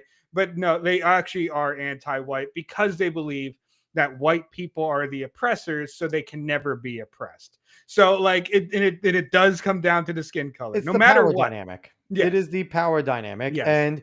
And the thing is, it doesn't matter that the fact in South Africa, the white South Africans are the major minority. Yes. They are the oppressed ones over there, mm-hmm. And it does not matter that the power dynamic is fully flipped over in that area. Yes. So it's just been a very interesting story going on with this very small number of refugees from South Africa. We're against mass migration. We are for mass migration now because they're white. We hate brown and black people, and apparently Chinese people and all the other people have flooded across the fucking border. And the Middle Easterners, we're against all of them when they come in illegally, walk across the border, and then want to claim asylum because they walked across. Yeah, exactly. Not people that filed the paperwork, did it the right way, waited a long time, and then 59 of them came here. Mm-hmm. Yeah. It's been a very interesting story that blew up. And it's just, they're stepping on landmine after landmine after landmine. And we didn't even put this in here, but David Hogg was just ousted as a DNC chair because he's a guy. Like, if I remember correctly, David Hogg actually did say something about, kind of guys being like a little differently. So he had a thing, and I heard it today. Okay, maybe I'm wrong. I'm sorry. No, you're not wrong. Okay. He said that basically the Democrat Party has been alienating guys because of the way they've been speaking and the way they've been doing. But he ended it off as just let guys go out there and go chase a woman and get laid. But he doesn't know what the fuck he's talking about. He's on Bill Maher. Like number one, his whole demographic. I'm pretty sure David Hogg's still a virgin. But I'm not going to throw that on him. I'm going to throw it out there. He's he's a leftist. The only person he's been with is his hand. But anyway, wild. Okay. But no, it's David Hogg was the closest chance they have at any relevance, and they ousted him because David Hogg. If you're looking for your shock jock, David Hogg's a fucking retard. But at least he's willing to say things. Yeah, it's really interesting that they just that the left keeps stepping in these landmines. They're actively trying to step in them too. And a lot of people thought after this election, oh, and maybe they'll actually see the light. Then when you actually thought that, you don't know anything about them. They're attacking John Fetterman now. Do you see the hit pieces that are going after John Fetterman? Now they are saying he might be mentally fucking the lump. They might They're be saying that attacking he the might lump. be mentally having an issue. That's Not when he hilarious. couldn't speak, not when his brain actually didn't work. Now because his brain is healing and he's becoming more on the right, they're saying his brain is bad. That's because he's incredible. been out there. And it's like you said, Dave, you would think that they'd be going, okay, maybe we should be courting people more like Fetterman or Rokana or someone like that. No. No. They are allowing Bernie and AOC to go on an oligarchy trip on a private jet while Bernie tells everyone to fuck off because he belongs on a private jet and you don't. Yeah, I love it. I love it, man. I absolutely love it. And it's I don't know. I feel like it's a misunderstanding. Nope. Why'd you mute? What happened? Your mic went crazy. Did your mic just cut off? No, we can't. Hold on. You're unmute. Hold on. Can you speak? Hello, am I here? Your mic cut out. Hello. There you go. Your mic's back. Yeah, I'm good. Sorry about that. My goodness. The fuck happened? My everything just turned off for some I reason. saw your face. It went, oh. Either way, I don't know. It's the left has been stepping in it, and Here's the thing, Dave. The Republicans aren't going to capitalize. no, They're not going to capitalize. What they're going to do is they're going to pass 5 bills in 100 days, the least in fucking 100 years. That's what they're going to do. And they're going to talk about that we're saving it all for a really good, big, beautiful bill. And that bill is going to be shit that adds more to our fucking debt. Yep.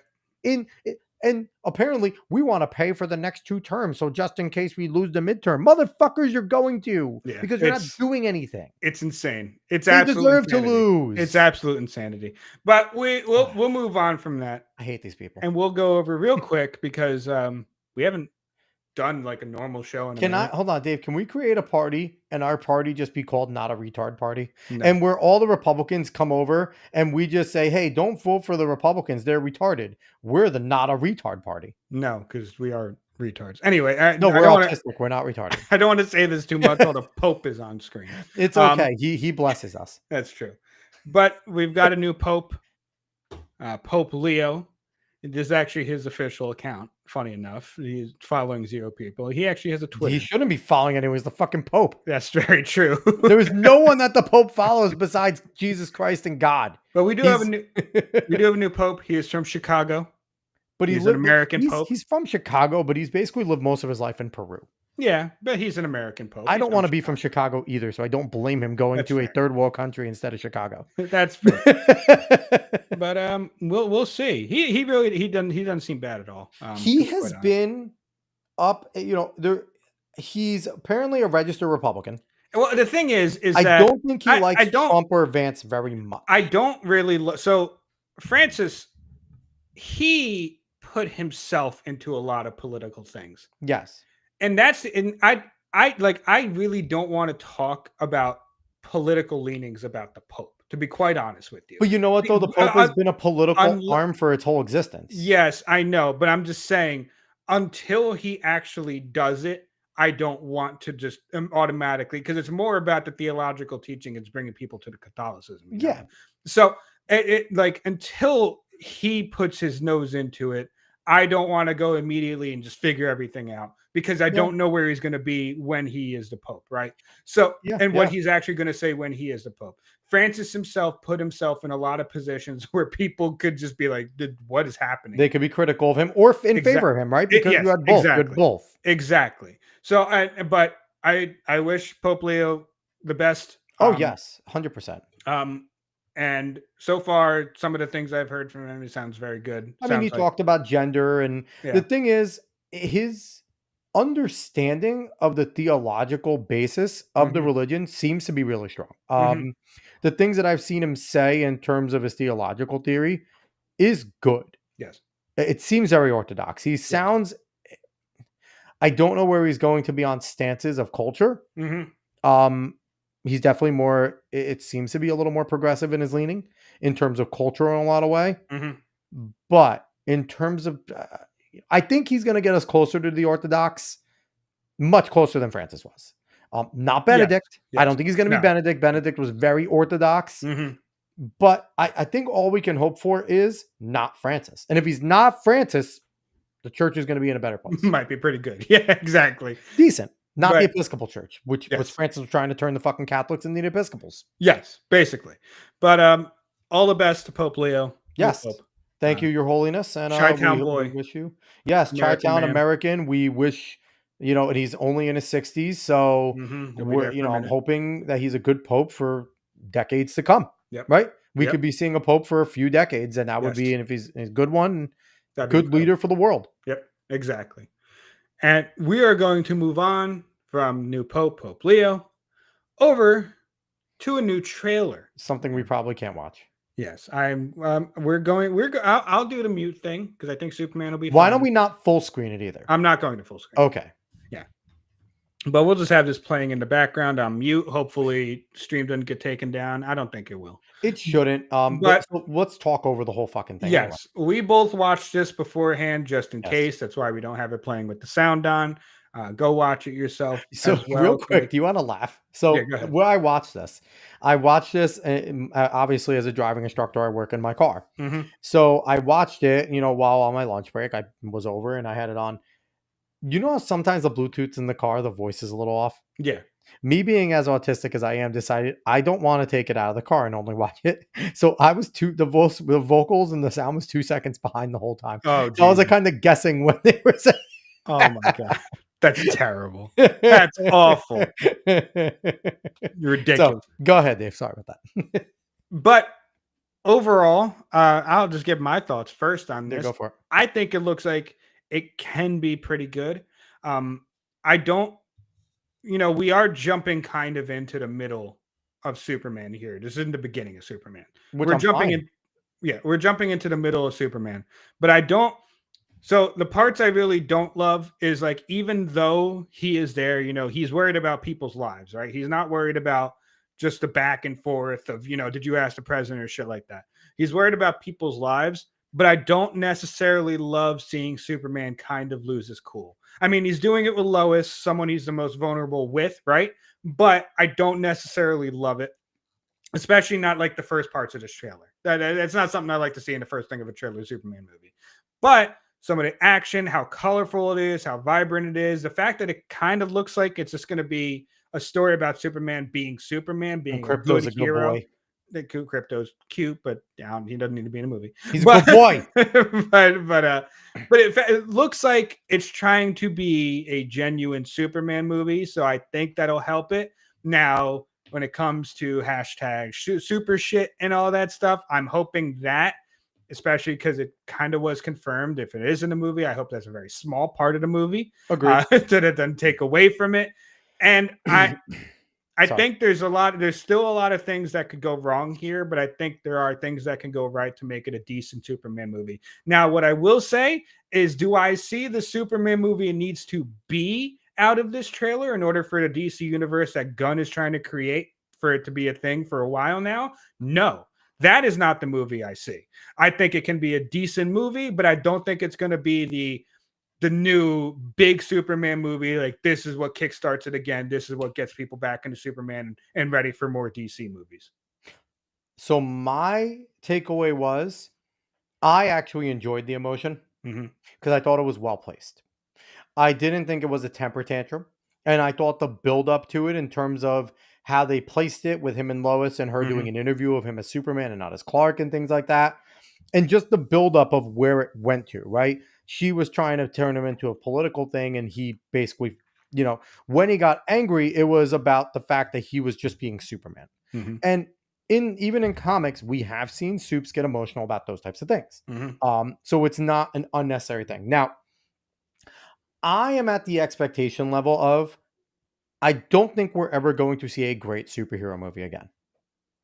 I don't think we're ever going to see we're not getting Iron Man. We're not getting Endgame. We're not getting, those are gone. We're not getting Batman Begins in that trilogy. Those days are dead. Okay.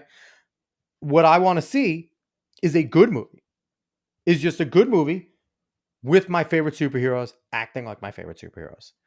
And from what I see from this, I see the hope, right? That Mhm. Superman brings. It's bright, it's colorful, it has the aggression, the grittiness without being dark.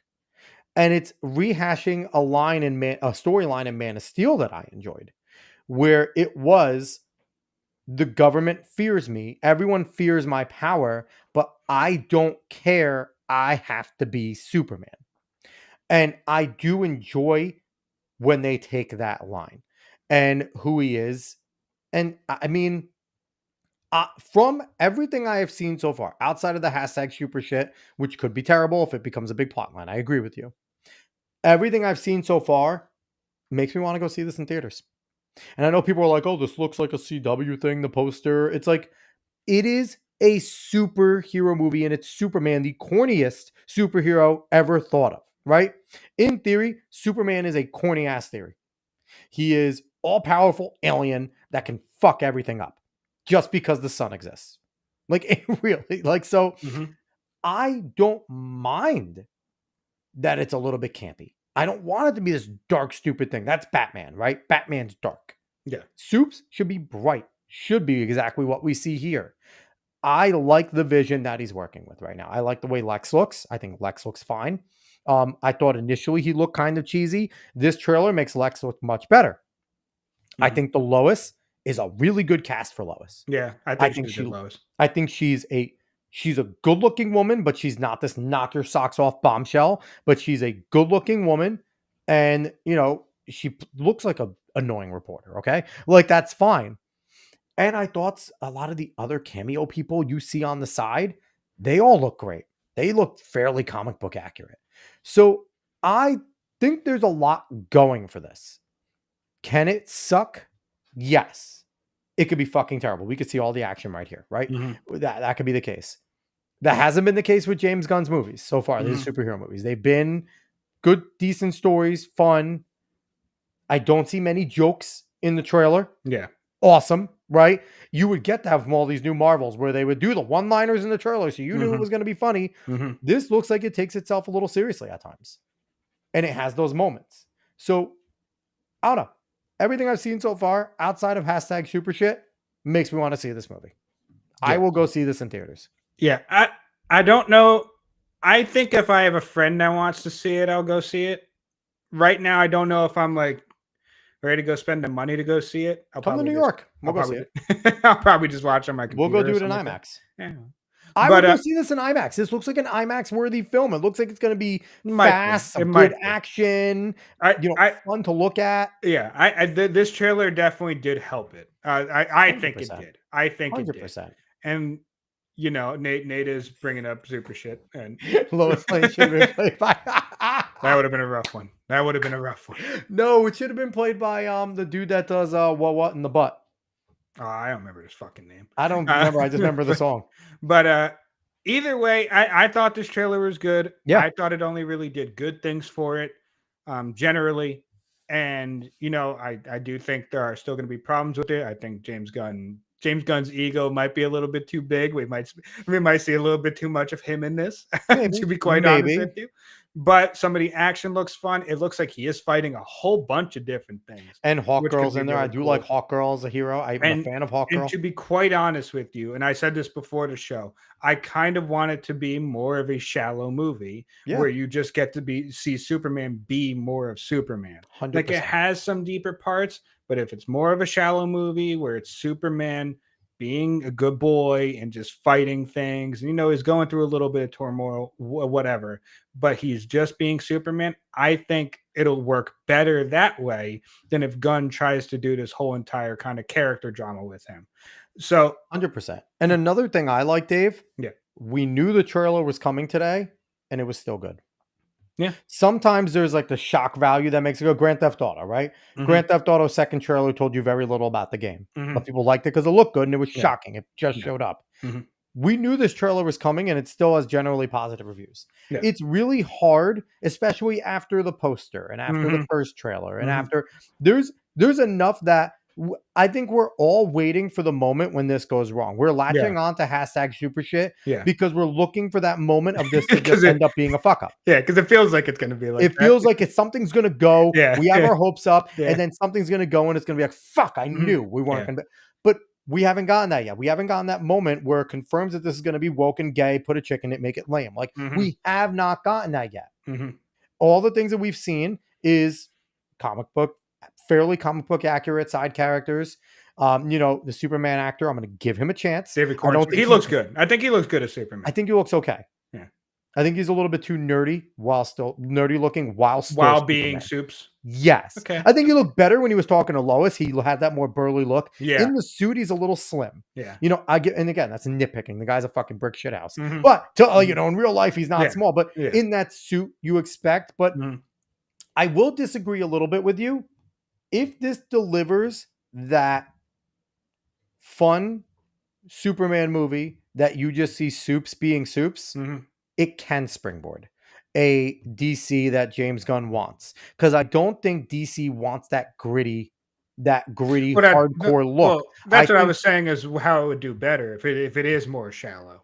I think he's going for that Suicide Squad, for that Mhm. Guardians of the Galaxy. Maybe not joking wise, but that Yeah. same feel of that lightness. Mhm. And I think he's trying to make it more of a comic book atmosphere Mhm. where it's not that serious. It's not that Mhm. deep. Mhm. I mean, the only one that needs to be that deep is Batman. And even Batman, we saw successful campy Batman movies in the 90s. I say Adam West played Batman at some point, but Exactly. So you could make Batman. I think they failed lately. Everyone's trying to make Batman dark, dark, dark, dark. I get it. He's the Dark Knight. He's Mhm. vengeance. He is. Mhm. But we've seen those versions of the George Clooney version wasn't super dark. Mhm. Val Kilmer wasn't super dark. Like Mhm. you can do that and still be successful and still make it comic book accurate and still make it dark in the right moments, Well, right? So it can be done. it's because Batman can do so well in that manner, and it has been done very well in that manner.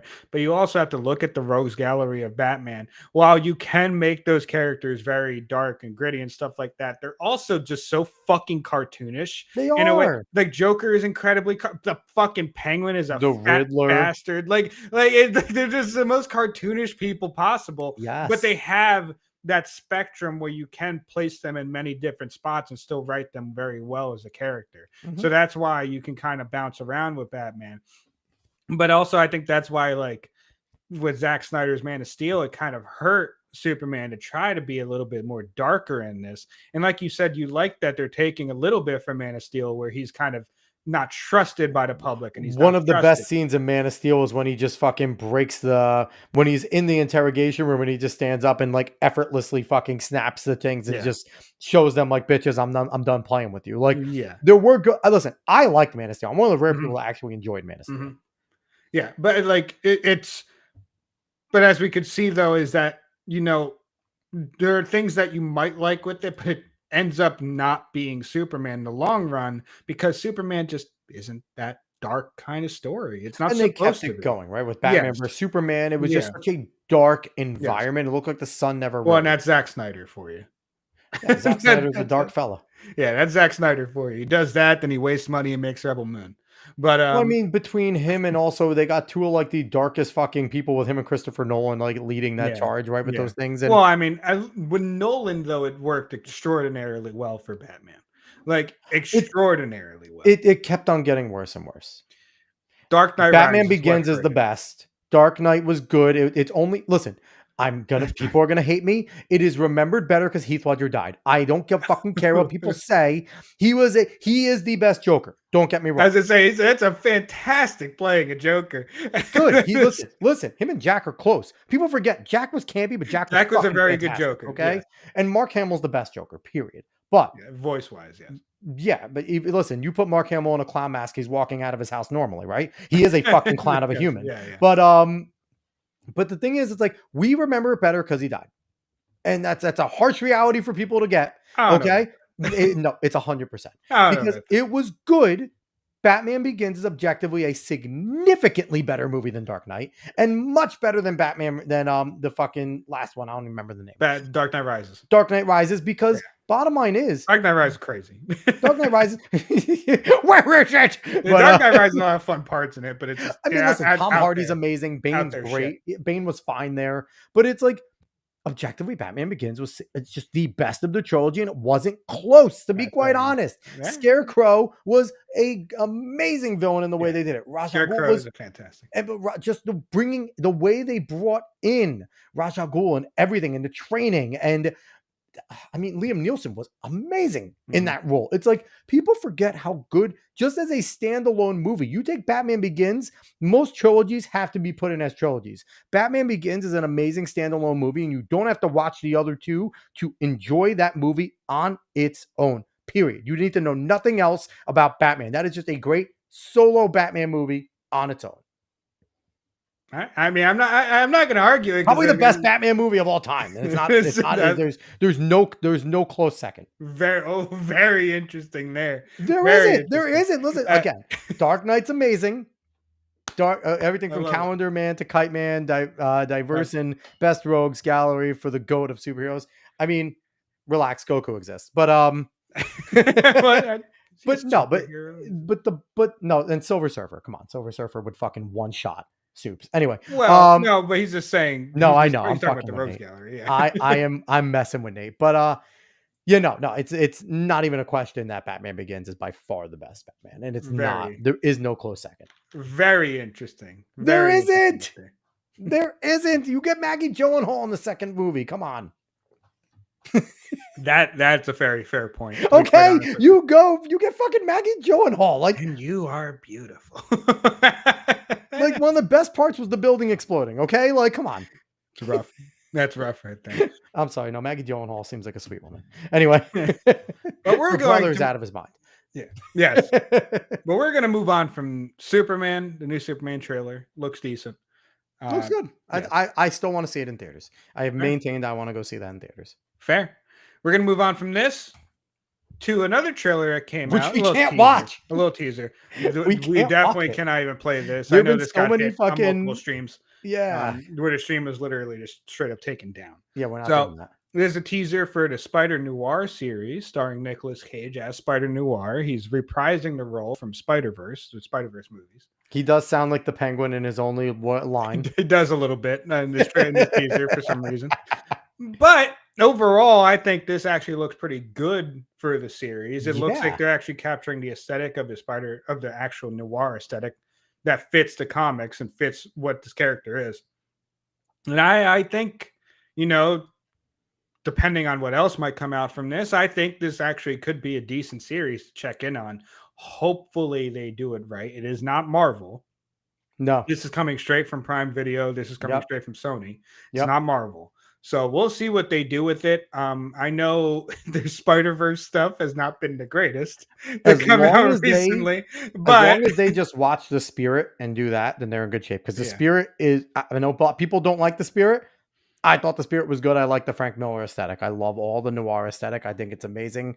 And if it's done well on screen, Sin City was fantastic. Yes. So as long as they watch that and they keep it in that vein, it's going to be really good. Yeah. But we will see what comes out of this. I actually recommend going and seeing this teaser. We can't show you anything. Yes. Because I think it looks pretty good.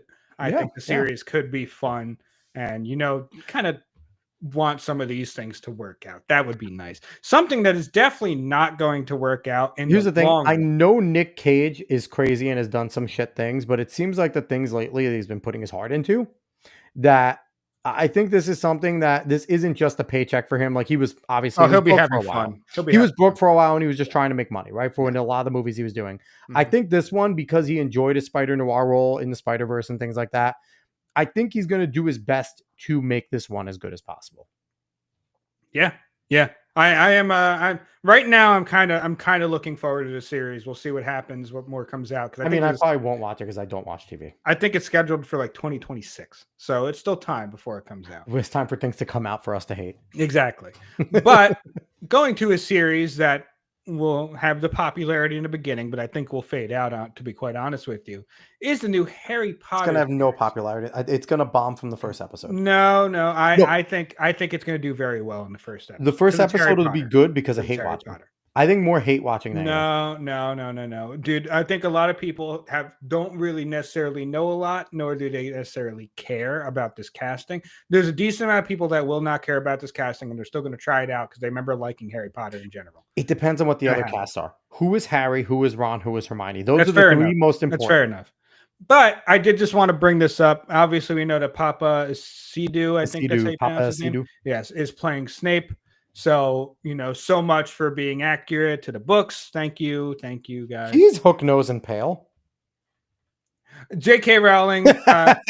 So he actually signed a petition that went against the Supreme Court of the UK's decision to basically make sex a binary thing in the UK. That was done. J.K. Rowling was very happy about it because that was something that she was kind of going on and on about in the UK. It's her only right-wing position. Yes. But that was done, and Papa Sidu signed a petition against that. And so people kind of asked JK or like said things about JK and whether or not she'll actually get him kicked from the show. And this is the thing is, and what makes this important is this is basically the only thing she said about this show at all. And even after his signing as a casting, and even anything about the show, even like go watch it, right? I don't have the power to sack an actor from the series, and I wouldn't exercise it if I did. I don't believe in taking away people's jobs or livelihoods because they hold legally protected beliefs that differ from mine.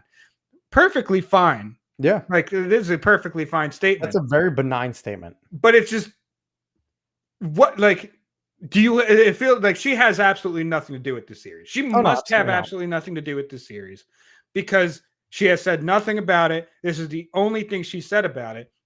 And the fact that they came out and they pitched this series as being close to the books and being accurate to the books, everything that was missing from the movies we'll be able to get from the series, basically. Dave, what we're going to get soon, right? We're going to get the Narnia treatment. This is a retelling of the story in a reshaping manner. Probably. And it's bullshit. And yeah, honestly, if they didn't say that in the first place, people would still be unhappy with this, but it would be less, it'd be like, oh, this is fucking modern writing. This happens all the time, obviously. And people just weren't going to watch it in general. But now people are just genuinely upset because you had a promise there. The thing is, Dave, the only way for them to get away with having Papa Sidu as a black Snape is to make the rest of the cast black. I'm not kidding. Well, it's not happening because we already know a good amount of the other cast. I'm not talking about necessarily the teachers and stuff, but like the main people need to all be black, like all the Weasleys, Hermione, because the things that go on. The things that go on to Snape, the way he gets treated and talked about in the books in some ways, a white person can't say these things in fucking 1993, okay? They definitely can't say these things about it's so they put themselves in a box here, Dave. Yeah, they put themselves in the box. J.K. Rowling doesn't fucking care about this series. So I am interested to see what happens with this series. Like I said, I think it's going to have a big starting number, maybe for a good amount of episodes for people to try it out. But I think people are going to wane off of it because I don't think it's going to actually be Harry Potter at this point. They've already made the decisions and showed that they're not actually going to be as close as possible. There might be some good stuff in it. No doubt. You have the fucking books there. You're gonna have things. Well, there's a lot from the books they didn't put in. Like they're gonna put in Peeves. Peeves will definitely be in there flying around being a dickhead. Yeah, you know what I mean? Like there's gonna be fun parts that they have to add because it's important. But seeing as they didn't care enough to respect the wishes of the fans in order to actually make every character actually kind of be like every character, just from looks alone, there's no reason to determine that they're going to do the same thing to the story. So I think people are going to end up falling off of this, which is unfortunate because Voldemort's going to have a bad toupee and the Death Eaters are now going to start wearing all red with white lettering. Voldemort's going to have a fucking blonde. He's going to be orange. He's going to be orange. And then the Death Eaters are all going to wear red and they're going to have white trim and they're going to have like Muggles be gone or something. It's going to be an absolute soliloquy to Trump. And it's going to MAGA. 100%. They're going to figure out a way to rub that in. It's going to be rough. But I just wanted to touch on that real quick. Harry's going to be Obama. I just wanted to touch on that real quick. And the other thing that you haven't seen this video yet, but I wanted to show you this. And I want to talk about this a lot. Oh, boy. Because the boy himself, the guy, the pig roach himself that outlives everyone. He's going to outlive absolutely everyone on YouTube and everywhere else. DSP is going to eventually pass like fucking. He's going to pass Elon Musk for richest man in the world one day. No, that's not going to happen. Oh, he's going to do it. He doesn't have the beg time to do it. He's actually actively going down. It's wild to see happen now. But he went viral because someone clipped him playing Doom. And this is actually now spread to TikTok. It's gone all over the fucking place. I want to show you. This is him playing the new Doom. Now, you've played Doom before, and you know how. And the new Doom looks like fun. You know how Doom's supposed to be played. This is him playing the new Doom. Oh, nice.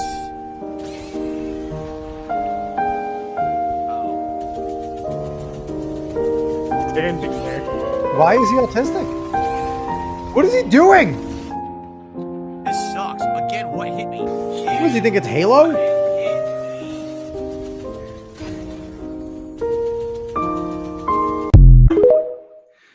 So he's gone everywhere because he played Doom badly. This has gone viral. Obviously, you could see it says right there, game journalists when they are forced to play the new game for money. And he had, yes. Seth the DSP, yes. Also, Ralph has been on some escapades. I don't know if you heard any of that, Alex. Oh, no. It's fucking hilarious. But I actually did want to talk about this because this unfortunately enough, DSP has actually affected everyone in gaming, whether or not they fucking know it. Yes, he has. Because I don't know if you've seen the video, Alex, but it's gone around. A lot of people have seen it. But at some point, he played God of War, and he was shit at it. The newer God of War. He was bad at it. And it was used in a dev conference to say, look, people need directions. He's basically why yellow paint and games tell us directions all the fucking time now and what to do. Because he put himself online playing games terribly, they basically decided that every person that plays video games are fucking dented and that they cannot follow directions of a game unless explicitly told. Which is wild considering Dark Souls and that whole entire anything from Software is some of the most popular games ever. Yeah. And those games quite literally tell you to fuck off and die. When you want to figure out what to do, don't care. Yeah. Like, but also this video is just funny. This is just a funny fucking video to watch. You know, this man so bad. One of the reasons he's got popular was this is how you don't play Metal Gear Solid. Multiple of those videos. Mm-hmm. You could basically make that video for any game he fucking plays. The pig roach will outlive us all. It's unfortunate because he'll find a way to beg and find a way to get money. But I did want to show this because it's hilarious. Nate, did you see the casino where the DSP they showed DSP trying to eat Chipotle? Holy shit! I did see that. Did you see that? No, Dude, what was he eating? Was he eating like a burrito? He opens up Chipotle, not the burrito bowl. He Okay. opens it up because it's a part DSP tries it. Yeah. So he opens it up. And, they don't fucking mix it, right? They just put everything there. And like a normal fucking Mexican restaurant. He fucking complains that it's not mixed. And he's complaining about all this shit. And then he just picks it up and starts eating. He looks awful. Like it's gross watching it happen. You're missing out on so much. We reward this type of behavior in our society. Like, we don't. Fuck? We don't. No, we do. We do, apparently. Well, those I don't want to go after his dents, but there are some that give him money just to piss off the detractors as well. So it is a weird game that is good played. for them. It's a weird game that's played with him in the middle, just begging, doing his business meetings, saying that they need to hit the goal in order to get the DSP tries it. What's he gonna have? Pizza Hut, Domino's, or Papa? Oh my god, it's so funny. Not your choice. He's gonna choose it. It's not your choice. But DSP wants this for dinner. That's all it is. I unfortunately I do follow enough things in Twitter that'll show me DSP content, but I'm not fully into Snortex. Oh, I get no DSP content. I'm not fully into Snortex, so I don't see like everything, and I don't have to I can just kind of pass through it and see other things. So I think I'm in a decent spot where I'm kind of outside of the Snortex, and I'm not just getting immediately pulled in. But you deserve to with all the casino you've watched. So you deserve to be pulled into that. I wish you get pulled into it. This is the face of the man and the type of person that has partially ruined gaming. It's unfortunate, but this is the truth. Good. Thank God there's some good indie devs on Steam that still make good at difficult games. Yes. Well, I mean, I haven't played it yet, even though I have it downloaded on Game Pass. Clear Obscure Expedition 33. That has been I heard so many good things about that. apparently fantastic. I'm going to play it soon. It looks very good, and so I'm excited to play that. But 100%. we are getting good games. I don't just want to say like, oh, we're only getting shit games. There's a lot of shit games, but we are getting good games. Well, it's a double A and single A's. The triple A's Yeah. have been generally shit. Yes. And Nintendo's doing its best to fucking kill itself with all the prices and things like that. Grand Theft Auto possibly maybe one of the only games that's worth it in the end because we'll see. It might be. Listen, if GTA is GTA again, like I said, as long as the female doesn't change the dynamics of what they do, right? Yeah. As long as they continue to satire all of society in the vulgar way possible, then we're okay. Like, I don't want them to pull any punches because there's a female involved, because nobody plays Grand Theft Auto for the storyline and the action of the storyline, right? That is secondary. You play it, you enjoy the storyline. They're usually fun. Yeah. But I love Nico and Grand Theft Auto. Nico's amazing. But with GTA 5, you played it for online, okay? GTA 5 was all for online. The story, people loved the story. They did enjoy it. But that became an online thing. But you play it to go on rampages. You play it to kill hookers. You play it to go see how they've updated the pixelized boobs in the strip club. You play it for these dumb little parts of it. You don't necessarily play it because here's the thing. Playing the storyline eventually, you're going to get into the terrible racing mission where the mechanics of racing on Grand Theft Auto have always been terribly broken. And it's a miracle every time you win. GTA was a game that I could play and play the game, drive down the street, and actually have the radio of the GTA radio on and be listening to the stuff going on in the GTA radio. Yep. Whether it's the songs, whether it's the skits that they're doing, it was just fun. It brought you into the world and it was good. So like you said, if it's still GTA altogether, and the game, I think it's going to be good. They've had the time to do it. So I think it's going to be good. 10 years. It'll be really fucking bad if it's not. But I think it's going to be good. And the thing is too, it's like I always love just Grand Theft Auto 3 when you're driving through the random areas and the new area because they had like some dumb slang. Like you go into like the hick part of Liberty City and you have the guy going, "My mother's my sister." Like the dumbest shit that they would say. Like as long as it keeps to that. And it's like the dumb commentary on it that they're celebrating the criminals and this is a win and the police are the bad guys. Like, motherfucker, GTA. Oh, by the way, I saw this because of Tuesday night's main event. But do you remember how like originally Grand Theft Auto, before it was made, it was actually being made as like a cop game, but then they changed it because they thought it would work better as like a criminal game. Yes. So a bunch of indie devs or an indie dev group, whatever, got together and they made a Grand Theft Auto like game called The Precinct. I remember that. I did see that. It just came out. Yes. I saw something on that. It looks pretty fucking good. I just thought I'd mention it to you because I know you like old GTA like I do. Dude, the top-down GTA was the best, and people hate it, but I loved London 1969. It was basically DLC before DLC. It was a small minor game that they made, and it was Grand Theft Auto in London. It was good. Listen, there were so many good things. Like you're playing it, you walk into someone that's going maniac. Like there's some like dumb little fucking things that they used to go on. Yeah, it's a fun game, and the original GTAs were fun because they didn't take themselves seriously at all. No, you had the walking Elvis clan. They would just go, and they were so annoying when you shot them because they would just like run away singing Elvis. One of the fucking gangs you worked for was the clown gangs. Like it was good, but the thing is too, they went Grand Theft Auto 3 stuck to the whole storyline of like gaining respect in the area and doing missions and things like that.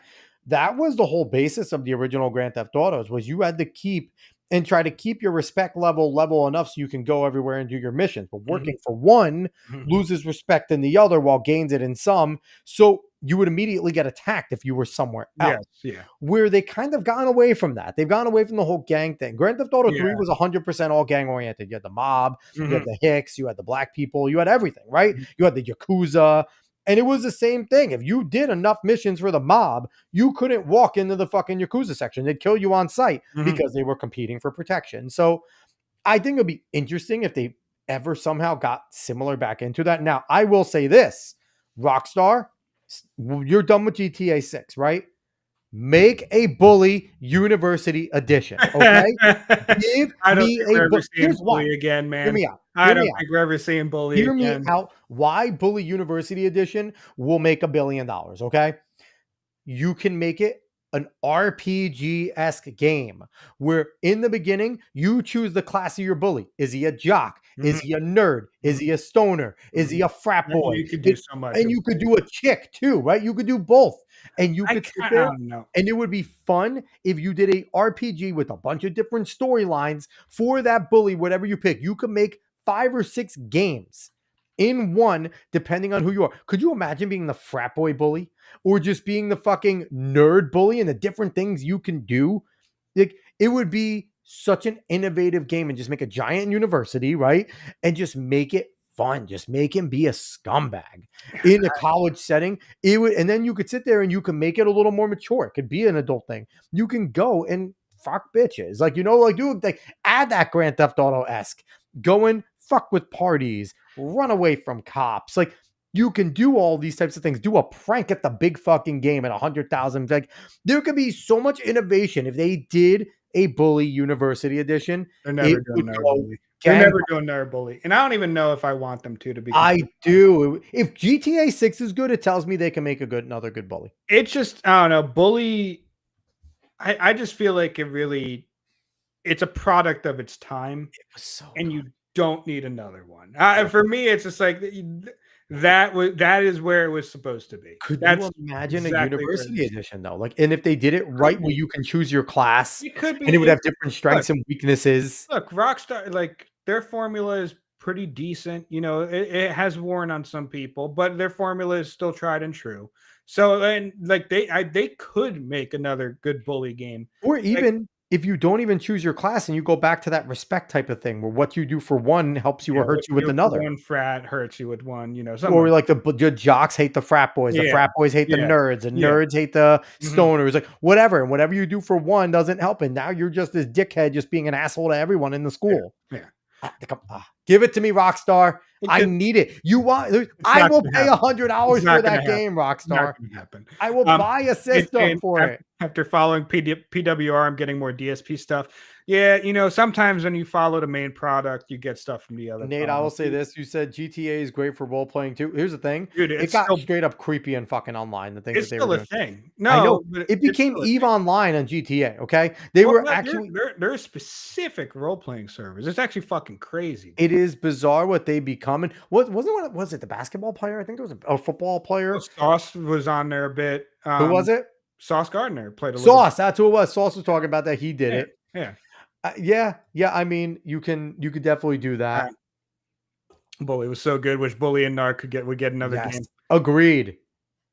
Hey, It's- listen, I've been calling It's for not gonna happen. I've been calling for Pokemon Kanto forever, where they just make a Skyrim version where you're wandering Kanto and you can fucking go and walk around and capture.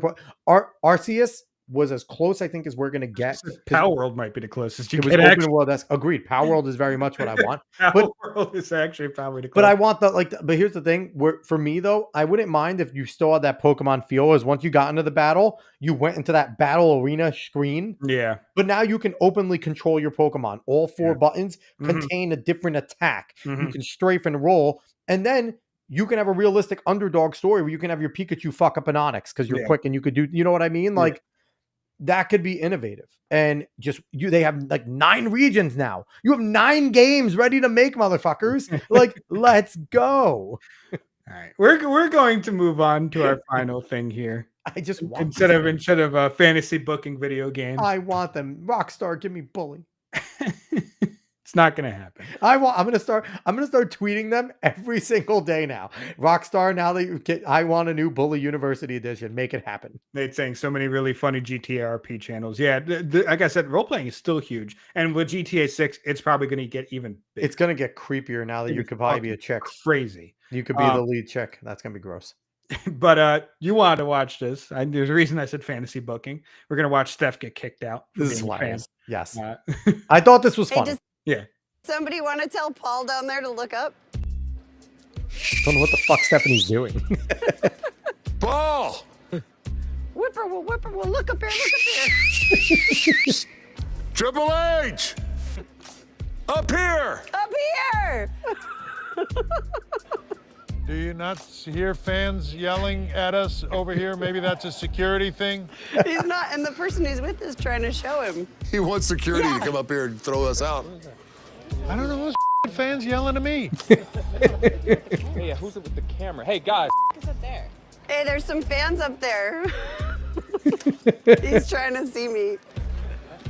Oh, it's Steph. Hey, guys. Hi! Did he wave? We can't No. see you in the shadow. We're in the shadows, he says. I'll fly down there and take you out. Oh, wait. That is Taker. Yeah, it's right? Taker. Yeah. He's I mean, mad. He is fucking mad for a at first- second. Well, I mean, it is a security issue, right? Like, number one, you're in the garden, you're setting up, and then there's Yeah. random fans up there. Like, what the? They're not supposed to be in here. But I think it's even funnier. It's like he's very ready to kick his wife out of the fucking Oh, stadium. 100%. He Who's- should have still kicked her out. He should have still had security get them out of there. I mean, it was funny. It's like, isn't this a security issue? As she's up there and she knows she's memeing, he can't see her as she's where it looks like they might be having a little more fun. Where Vince was very much a tight ass, and you could tell he ran the ship that way, right? Mhm. You can even hear the stories about him that he was very much ran that way. I think Triple H runs things a little bit differently, right? Like Mhm. where they're willing to go and have Yes. those fun, do those fun moments. Obviously helps when you're Stephanie McMahon and Undertaker. Like I don't think you're going to see Braun Yes. Breaker and fucking Liv Morgan go do that. Which who knows? Maybe Dom Mysterio might, because Dom Mysterio is a legacy. But I digress. Mhm. Oh, by the way, Dave, did you see? This is a total sidebar. But the other day on Raw, when Dom Mysterio played dumb, not knowing about the time zones, Yes, I did see that. it was a pretty funny. perfect. It was good. It was well delivered. She said, "Good morning. It's nighttime." He said it's nighttime, and they like in the end they're explaining to him like they put it Yeah. up and like this is where you are, and this is like it was pretty good. It was good. They're doing good things at WWE. I don't watch every single Dude. Friday and Monday, but they're do. It is generally a Yeah. positive direction. Braun Breaker being elevated up to championship level right now is a smart move. Mhm. He is absolutely. I would love to see him clash with Jay. I think Braun is very over, and two over guys going at it would be a great time. Mhm. Yeah, that is. I will say this: Backlash was not great. So it has come Up and down a down. little bit. Up and down. It has come down a little bit, but we'll see how they go. I will So far- say this though: the pay-per-view after WrestleMania is always a low. Historically, it has never been big. They've had some big matches, but typically the booking, because you're still trying to recreate the new storylines Mhm. coming off of that. I And Backlash isn't a storyline finisher. It's a story. It's basically an Right. expanded Raw. That's all Backlash is. right now, the most I'm interested in WWE is to really see where the Seth Rollins, Paul Heyman, Braun Breaker group is going to go, who their Mhm. third member is going to be. The John Cena run is not great right now. Him and Randy Orton were all right. Yeah. But really, it's just that storyline. EOS champ is cool, even though we're just going to get EO and Rhea again, I think. So that's whatever. Yeah. But like I said, EOS champ is cool, and fucking Stephanie Vacker is going to be incredible. Like she's in NXT right now, but she's already incredible, and she's just going to be great in her main. I roster. did enjoy that finale though with Io and Rhea against Julia And Roxanne. and Roxanne because it was well done. It Yeah. showed that they No, they're can good. hang. They're- It showed they can hang, Mhm. but it put the veterans over in a really good way. Like all of it was done well. The moments with Rhea and Io, Rhea doing the pointing to her head with Io, it was well done. Mhm. So here's the thing. Like I said, historically, I'm used to that pay-per-view post WrestleMania not being great. Mhm. It has moments, but it's usually not great. Here's the thing, guys, and I think we need to lower expectations with John Cena. We really do, because this is a John Cena victory tour. It's just going to be him going through rivals, getting wins until they tell him to drop the belt. The Which is- storyline's not going to be great. Which is kind of fine, right? It's I not don't know. gonna be It's a little bit underwhelming right now because while his heel work started off good, it's kind of being the same thing, and it's I don't love that. I feel like it can dip a little bit more, but I think they're also going to try to turn him face again. I don't know. It's weird to me. Like I said, there's other storylines that are better, but I do want to bring this up real quick because I forgot about this. Are you going to talk about? Oh no, I was going to ask you about Will Ospreay, but yeah, it's like him saying that they're better on every level. They're just talking shit. It was just fine. I'm perfectly fine. Well, I mean, he can talk shit because he is one of the best wrestlers in the world by a long shot. He's so good. Like I have no problem with him saying that. Like yeah. Plus, that just means That just means he'll go to WWE soon, though. But you're a wrestler, though. Like you're supposed to talk shit. Like that's what you do. Like so he's what just is this? doing what he's supposed to do. So Doom to Dark Ages removed. I'm too young to die. Yes. Oh no. Here's what they said. Providing granular control over settings is strongly recommended to let players match their abilities or whatever. When naming or describing different difficulty options, avoid indicating or explicitly stating that one option is better than another, as this mode is the intended experience. Naming or describing the difficulties levels in a way that demeans players such as baby mode. Boo. Bullshit. Because the thing is that when games have difficulty levels, every single time the level normal or whatever the fuck they want to name it should be the intended experience. That's how it's supposed to be played. Then you have your harder one. For most games now, it just makes the enemy sponges, which is bullshit. Which it's lame. But they're not. But still, the harder one is supposed to make the game genuinely more difficult for people who basically played it and then want a harder experience. Which Doom's I'm Too Young to Die is damn near impossible. Well, no. I'm Too Young to Die is the easiest one. Oh no, not. I mean, that one, yes. Yeah, but the thing is, I want it to be I'm Too Young to. That's part. I just hate it because they're fucking with the aesthetic of games. That's one of the aesthetics of Doom, right? Is everyone knows the difficulty options in Doom if you've played Doom and you see them and you know them and you like them that way because it's bringing you into what the game is. It's bringing you into what it wants you to play with. Yeah. So it just annoys the shit out of me. It reminds me. I don't know if you remember this PS1 Spider-Man game. They had kid mode, and every time you pick kid mode, it's like kid mode, and it kind of made fun of you for it. Yeah, a little bit because you're a kid. Because it's even in Duke Nukem, I think it was a very when you went to easy, it was it was very demeaning. I forget what it said, but I think it made fun of you for trying to go in the easy mode. Yes, which is perfectly fine if that's what the game wants to do, and there should be an intended experience for people, and we can't PSP for baby mode. Yeah. The thing is, it's not even that. He made the whole thing baby mode. When you walk into a game and there's a puzzle there, and then whoever the fuck your partner or whatever your guide is immediately starts telling you what to do with the puzzle. That defeats the purpose of God of War. Pisses me off. God of War was quite literally, and David, how many times did we do this? Play, get to a puzzle, spend 40 minutes to an hour trying to figure it out, not being able to, and go, fuck this. Put it down. Some of them were annoying. But what'd you say? Said some of them were very annoying. Yeah.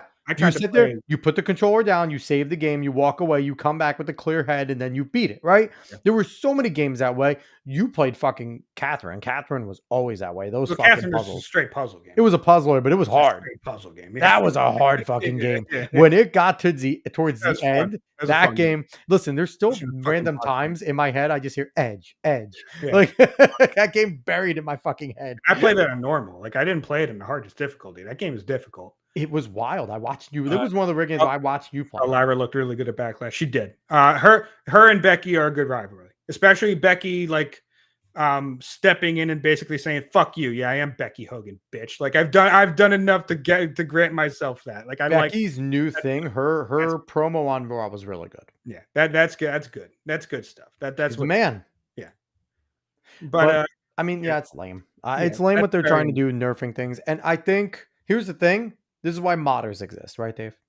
Modders exist, and they will mod it back. Yeah, and not on Nexus mods, because Nexus mods might take it down. Go to another mod site. And again, that's another thing of not understanding who your fucking demographic is, right? You're a mod company. It's so annoying, dude. Like, oh my God. But you know what, though? Listen, capitalism, right? Nexus mod wants to fuck around. Hopefully they find out and another mod company comes in and takes their place. Because Nexus Mods is one of the biggest mods, if not the biggest modding group, modding company. So it's like, fuck them. But that's all I have. That's all I That's have. it. Just 2 hours. That's all we're doing I tonight. know, right? It's crazy. Jesus Christmas. But yes, that is it. Dave, do you have anything else before we jump out of here? I think we're gonna try and I don't have anyone for next week yet. I'm gonna try to have somebody to come talk to me. Yeah. If not, everyone hates me, and that's okay. I think that's about it. I think we're good. I think I don't have I don't have much else. No, so everyone, we appreciate you guys for watching, for listening later. Nate, as always, Mosin for checking in. Thank you guys. We appreciate you all. Anyone that is watching currently, please make sure you drop a like, subscribe, spread this word of mouth. If you're listening to this later, do the 5-star thing, all that good jazz. Otherwise, I'll send David after you. On the off weeks, it'll be him coming to murder you. It won't be him doing anything else. But I don't know if I could say it on YouTube. I might just not take it down. Yeah. In Power World. That's it. He'll murder you in Power World. Anyway, everyone, thank you. We're leaving now.